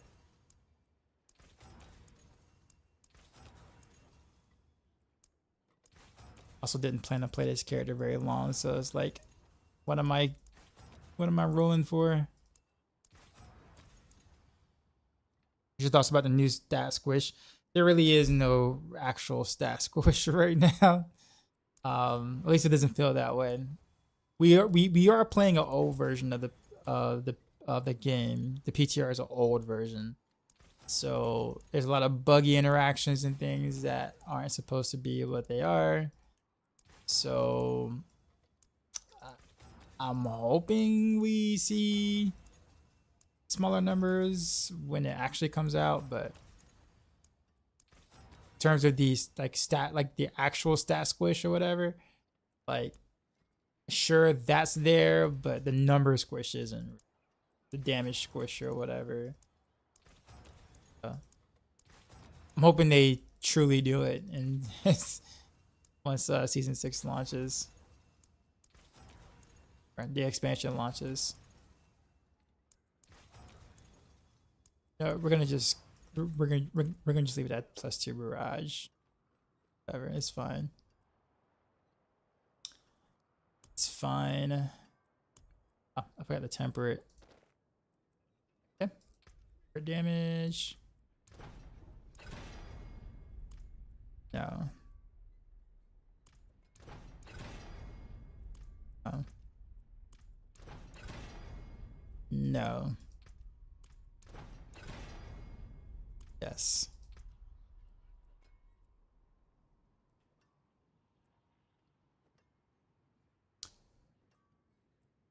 Guess I wanted. Do I have stun on the glove or those days? Yeah, that works. Good enough. Guess we'll go ahead and masterwork since we're here.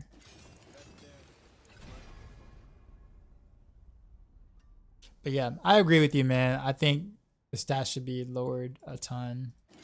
Or I'm not a fan of seeing damage numbers that requires like scientific notation. It's just not cool.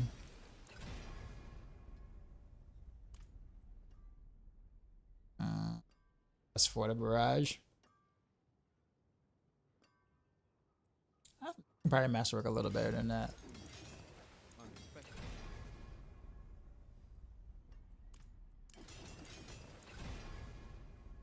So the question was the point of this PTR, the new class is being left out and it might be absolutely imbalanced when it's released. Oh, it's gonna absolutely be imbalanced when it's released. But the thing about it is that like I think the thing about it is that, well, two things. One, they may not be finished with, or they may not say be finished or whatever, but this is an early build, so that a lot of things in the new class may not be ready to be shown or be out in the public to mess with or whatever. Or two, putting a new class in the PTR is a terrible business decision. Like you generally wouldn't let someone test a brand new class, which is the point like the biggest sell of an expansion for free. But you're not wrong in the sense of, yeah, Spiritborn is going to be imbalanced as hell, like is to be expected. But they're certainly not going to let us play with the new, or get our hands on like the new class in the new area for free.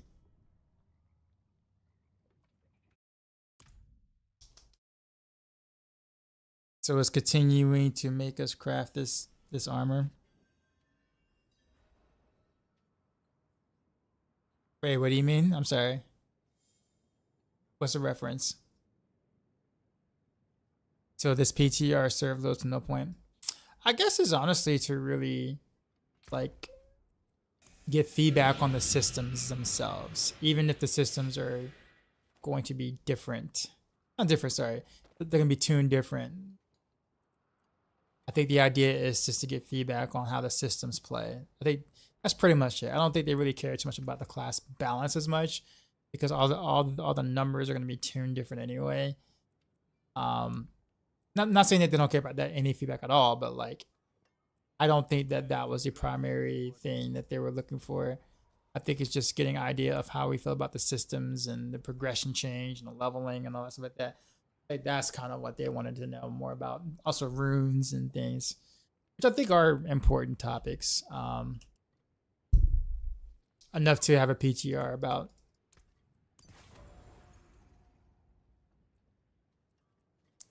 However, I think with a lot of things being bugged, you know, you do kind of feel a certain kind of way where it's just like, well, a lot of things are bugged. You know they're bugged. We can't really properly test quite a few things because they're bugged. And it's kind of like, I don't know. You said, up a vendor we can select pieces off us so we don't waste so much time. I agree with that actually. I don't know if that's in the same category of bad business decisions because we didn't pay for a PTR. So I don't know where the business decision is in terms of reference to that, but I do agree with you in terms of the whole idea of like the vendor should have been better. We should have been able to get ancient items. We should have been able to get ancient uniques. We should have been able to get access to the uniques easier from the Infernal Horde stuff, without the item power being all out of whack. Like there's definitely quite a few blunders in the PTR for sure. Like absolutely.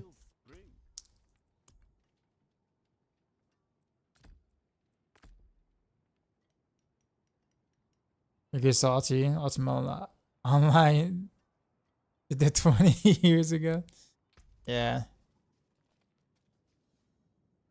A reading comprehension problem. I was doing a diagnose when I was 3 years old. Leukemia. 8 years old. Leukemia radiation twice. More brain cells. Nah, man, you're okay. You're okay.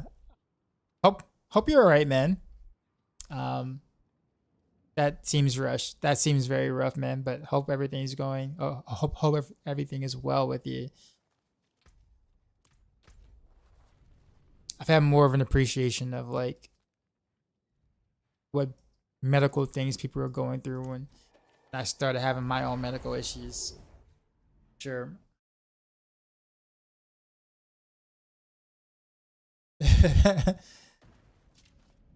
Syria, what's going on?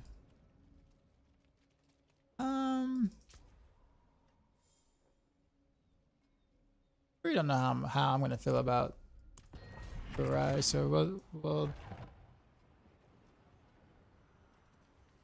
start lower. Also, I haven't played combo points in a bit, so this might be a disaster. What would I rate the runes out of 10? I like a 7.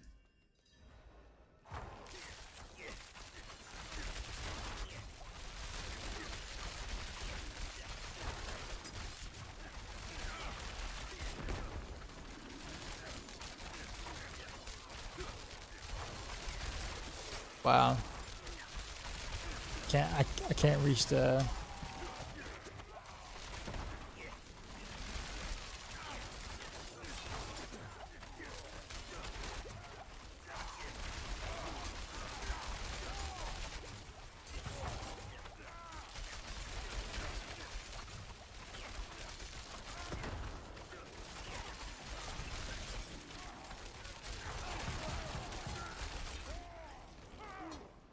No, I got the right helm.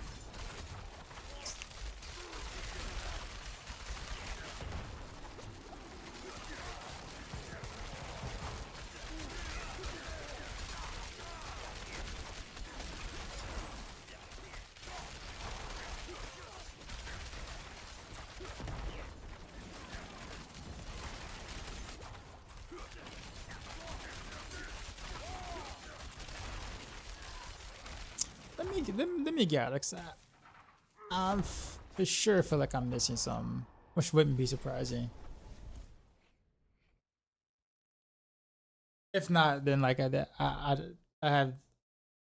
There's a lot of bug damage that was fine. Thornsbark with infinity damage.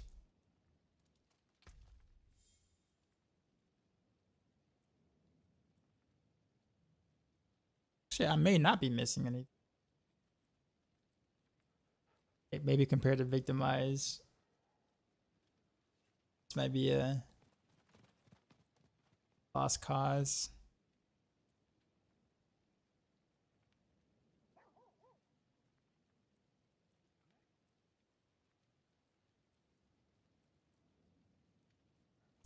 All right, one more. I know it's not gonna be anywhere like close to rapid fire, but I was assuming that'd be at least okay.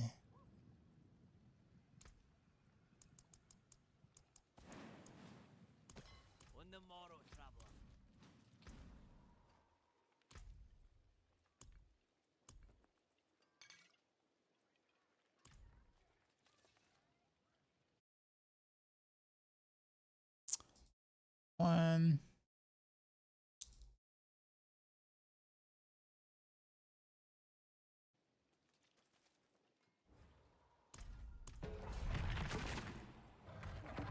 Looking for the compliment is doing really, really well. Cool. Out of the few builds I tried in PTR, Victimize Answer Nice felt the best.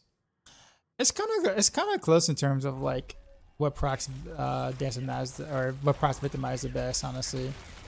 The notion was that Dance of Knives does, but I actually think Barrage might be slightly better. And I say that knowing that there are a lot of bugs with Dance of Knives, and the chance that of the spam tapping making it past PTR is like 0. Along with the snapshotting, along with the this is oof.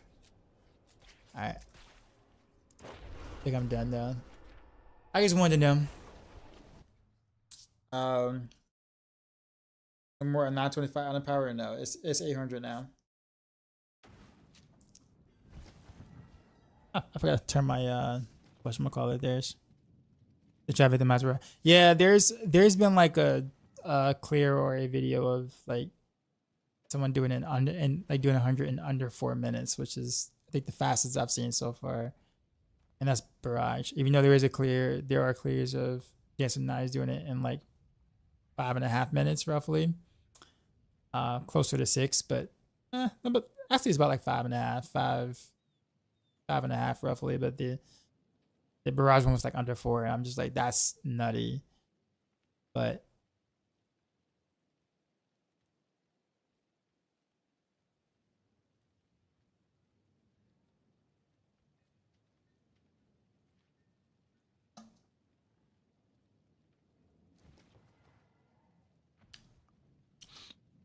yeah, under 4 minutes. Is there a video of that, or did you see him do it on live stream or live stream?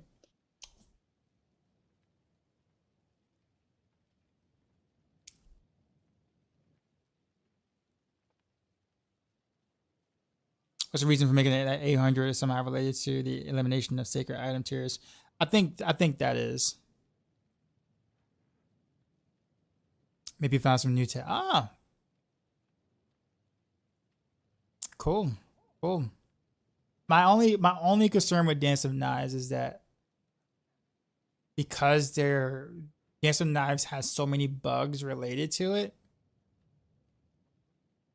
that like how much of that is going to last past PTR.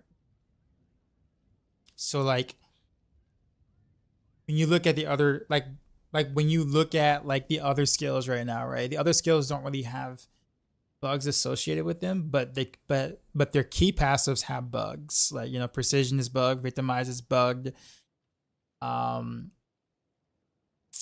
alchemical admixture is bugged. So like the only key passives that are ethical or like momentum and what is it, close quarters combat. So like they're like rapid fire is bugged with, or precision is bugged in general, and rapid fire takes advantage of that. per se. You see what I'm saying? So rapid fire itself is not bugged, but the key passive is. Dance of Knives, however, has like 3 or 4 different bugs associated with it, and is using a bugged key passive. So there's a lot of interactions that won't make it past PTR, and that's the Oh, okay. So he went that route. Okay, I see what you mean. I would say that the guy who did Barrage did not go that route. Definitely did not go that far. I don't think he was anywhere near min max or close to min max on his Barrage setup. But I mean that is smart though. We're actually talking about. I'm gonna say smart. We actually don't like that. I think me and Mippy actually made a point of talking about that and making it known that having to go in and make another class for their tempers to do certain things is just, I don't know.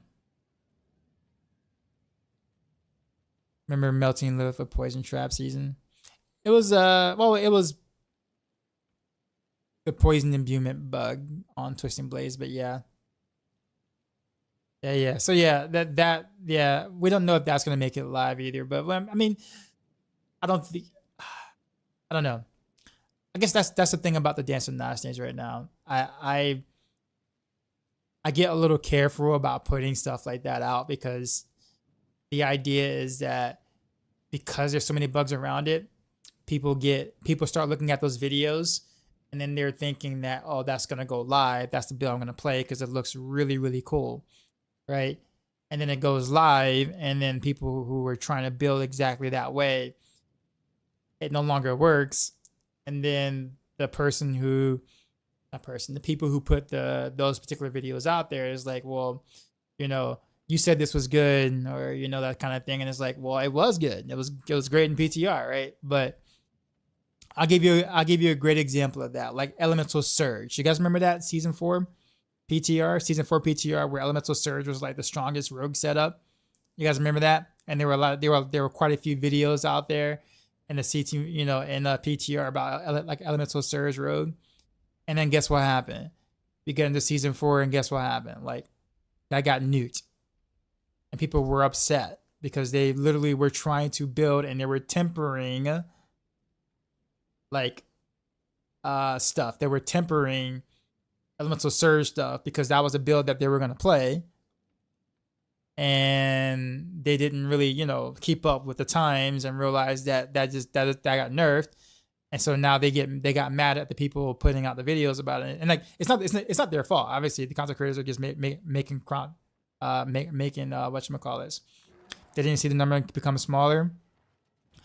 I mean, you would think that, but you'd be surprised how many things people miss. You have any idea how many times people in build guides ask me why do I have Dark Shroud points in the skill tree but don't have it on my bar? And I legit have it in the build guide, at the top of the build guide, in the intro paragraph where you don't have to scroll it down. How many people miss that? You'd be surprised. Like, yeah, the number was smaller. You're right, but they're not looking at that because they don't even know what the number is to begin with. All they see is this deals a lot of damage. So all they're looking at is the planner, and they're trying to build exactly what the planner is, and they're not looking at the actual numbers because they don't understand the numbers. They don't know what the numbers actually are. All they see is do destroying. This is the gear. Do that. That's all they know. So obviously, people who know better knew that there was something wrong with it, but people who did not. So that's what I'm saying. Like, I think that's the concern I kind of have with Dance of Knives right now, where it's like, if the skill wasn't bugged, if there was no bugs to the skill, I'd be like, okay, that will probably make it. Like, that will make it into season 6, and we'd be all, a lot of us would be playing some Dance of Knives. I think Dance of Knives and Barrage would be very good. Victimize base builds or whatever you can play. With Dance of Knives, having probably like a slightly higher potential there. due to like spam tapping and like some other tech and stuff like that. But I like spam tapping is not gonna make it, and that's a pretty big portion of Dance of Knives damage. Like without it, I don't know. Then of course snapshotting. Then of course Dance of Knives actually proccing a higher lucky hit value than it's supposed to. That's obviously not gonna make it. Spam tapping is basically if you keep tapping Dance of Knives, you don't consume any charges. That's not gonna. But spam tapping also makes Dance of Knives shoot more knives, like considerably more lives, and that's, well, obviously not intended. So that won't make it. The lucky hit thing probably won't make it either. The snapshotting might. Who knows? I can almost guarantee you the extra lucky hit is getting that it's not supposed to have won't make it. And of course, victimize is based around lucky hit. Spam tapping won't make it, even though I actually kind of like the spam tapping. I like the spam tapping, but I think it's I think it would be tedious for the main, you know, like in general. Like I don't think it was supposed to be that way. You're not supposed to. But I personally like spam tapping because I kind of did that God 6 Demon Hunter quote unquote. Get slightly more arrows, but I understand that it shouldn't be in the game. So what's going on? Heartseeker look more safe to not get changed. Well, I mean, Heartseeker didn't have any bugs. See, you gotta understand. Like these other skills didn't have bugs involved with them. Like the skills didn't have bugs. You see what I'm saying? The only skill right now that has actual like problematic quote unquote bugs is Dance of Knives. And that makes sense because it's a new skill. So obviously there's a lot of things that they need to kind of like work out or chunk out or whatever. But yeah, I mean, it's not as much as I want to sit there and like tell everybody, yo, jump on Dance of Knives, victimize, you know, going into next season. It's hard for me to do that. Only just because I know I've seen this story before. Elemental Surge, like I said, that was a story, remember? And Dance of Knives just has bugs that are not gonna make it to season 6. And without those bugs, I'm not saying it'll be bad. I'm just saying you're not gonna see what you see now. I'll put it that way.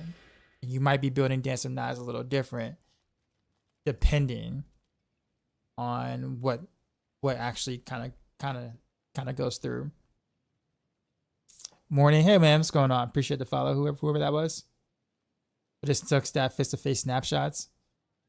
But a snapshot will make it because I don't know what else would be elegant solution for imbuements. Well, I think honestly, well, that's true, Seven. That's true. However, they did mention very strongly that they don't want snapshotting. In fact, going into season 3, they end up changing how snapshotting work in general in the game. So to see one skill being able to snapshot, I don't think is intentional. Now, in terms of the whole imbuement thing, yeah, they might need to figure out how that would work because that would suck if it didn't snapshot the imbuement, right? Like that would be awful.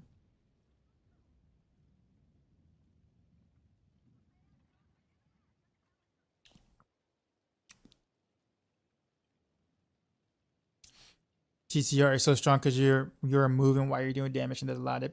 Well, actually, to be honest with you, Michael DR, Dance of Knives itself doesn't really do a lot of damage at all. It's actually one of the rogue's weaker skills. You gotta understand when we're talking about victimized builds, victimize is doing all the damage, not the skill. So when you saw me doing Barrage victimized earlier, Barrage was dealing 0 damage. It was all victimized. When you saw me do Heartseeker victimized earlier, Heartseeker was doing 0 damage. It's all victimized. So Dance of Knives itself, the skill, compared to the other rogue skills, core skills or whatever, actually needs a buff. Believe it or not, it actually needs a buff. It's actually not that strong. But it did a great job of proccing victimize because, well, Fist of Fate and also bugs. I mentioned. But like I said, that's kind of my thing. I think like Woody Joe feels a lot of the same way, where he feels that yes, Nas actually needs a buff, but it needs a buff to its damage. So once all the bugs are fixed, yes, Nas needs a buff. You see what I mean?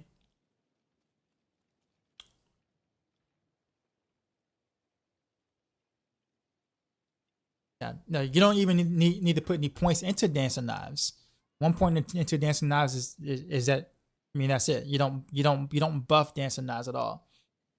Because it's being played around victimized. So like people, so yeah, so like yeah, victim. So Dancing Knives is doing 0 damage in that setup, like legit 0. It's all victimized. So basically, all victimized builds are basically going to be very, very similar. Where it's like you build the same exact way, but with a skill that can proc Lucky Hit or can proc it. It's like Andarios. You remember Andarios, y'all? You remember Andario Rogue for this season? Andario Barrage, Andario Puncture. Victimize is literally Andarios without the dot. Because Barrage deals 0 damage in Andarios Barrage, right? It deals 0 damage. It's all about the poison proc with Andarios. It's the same exact thing. That's what Victimize is. Which is actually kind of sad, because Andarios is probably falling by the wayside, because it's like, why build Andarios when you can just build Victimize and do the same thing but more damage? Literally the same thing. Which is kind of hilariously bad, unfortunately, how much they overlap. I have a question regarding energy. How can I keep it up because of the Barrage endgame, guys? I don't see how. You don't see anything to keep it up. Sky Hunter and Starless Skies, the Mythic Unique. If you don't have Starless Skies, you go with Starlight Aspect. And then of course there's yeah.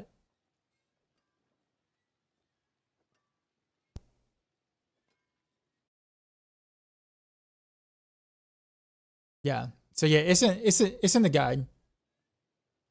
It's in the guide. Innervation tempers on the jewelry. That's innovation that helps you get your energy back. Starless Skies also helps a lot, but if you don't have it, Starless Aspect. If you're just getting into Barrage, like if you just got to in-game Barrage, and you don't have either one, then you run Inner Sight, and that's also explained.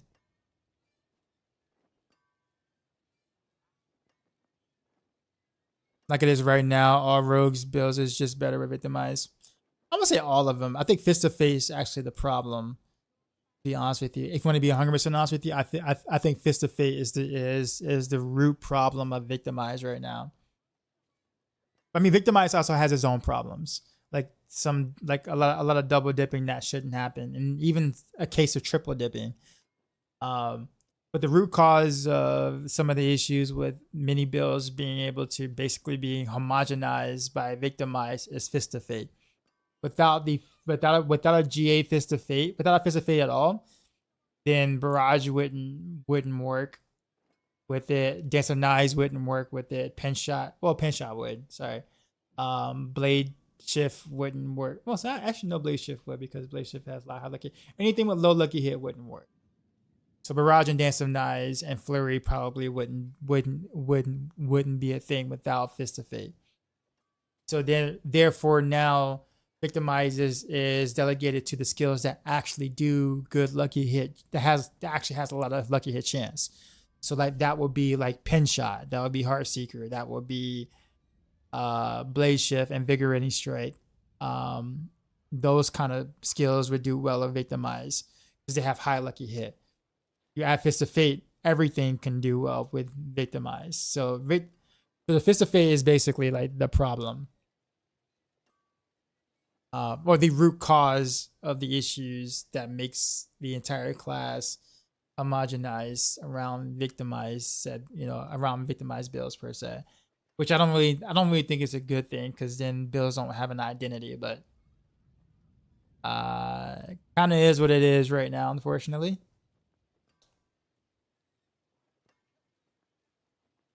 But we'll see. We'll see how season 6 ends up in a sense.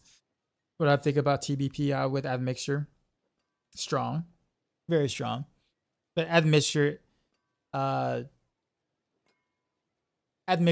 its own set of bugs too. We don't know how much, like, what part of that's gonna get fixed, right? But it's nice to see TB back though. I think a lot of people really like TB, so I think it's good to see TB back as a possibility for something like really strong.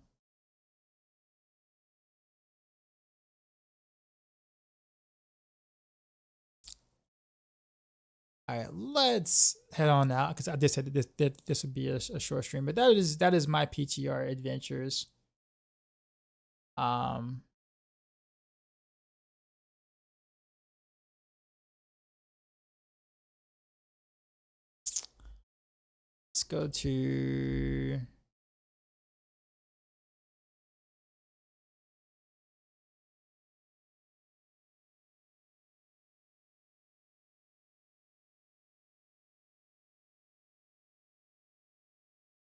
Let's go to Canadian.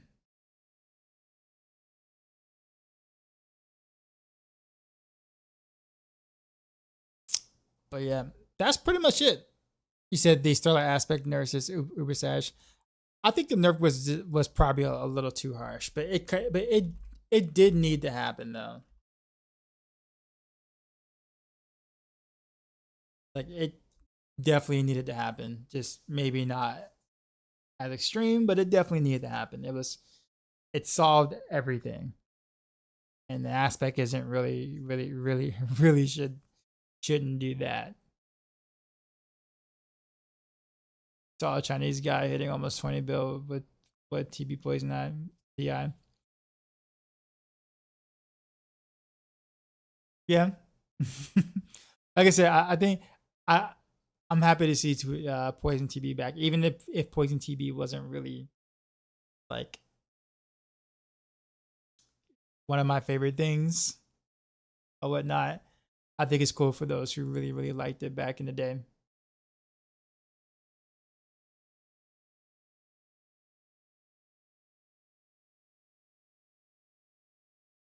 But all right, this is such a good song. All right, enjoy Canadian. I'll see you tomorrow night. I guess we'll be back on live stuff now. You know, the live D4 or whatnot. We might actually also dive into some other games. I don't really know yet. Haven't really decided, but we'll take it easy this week. But I'll see y'all tonight, later on tonight, obviously. And as always, till next time.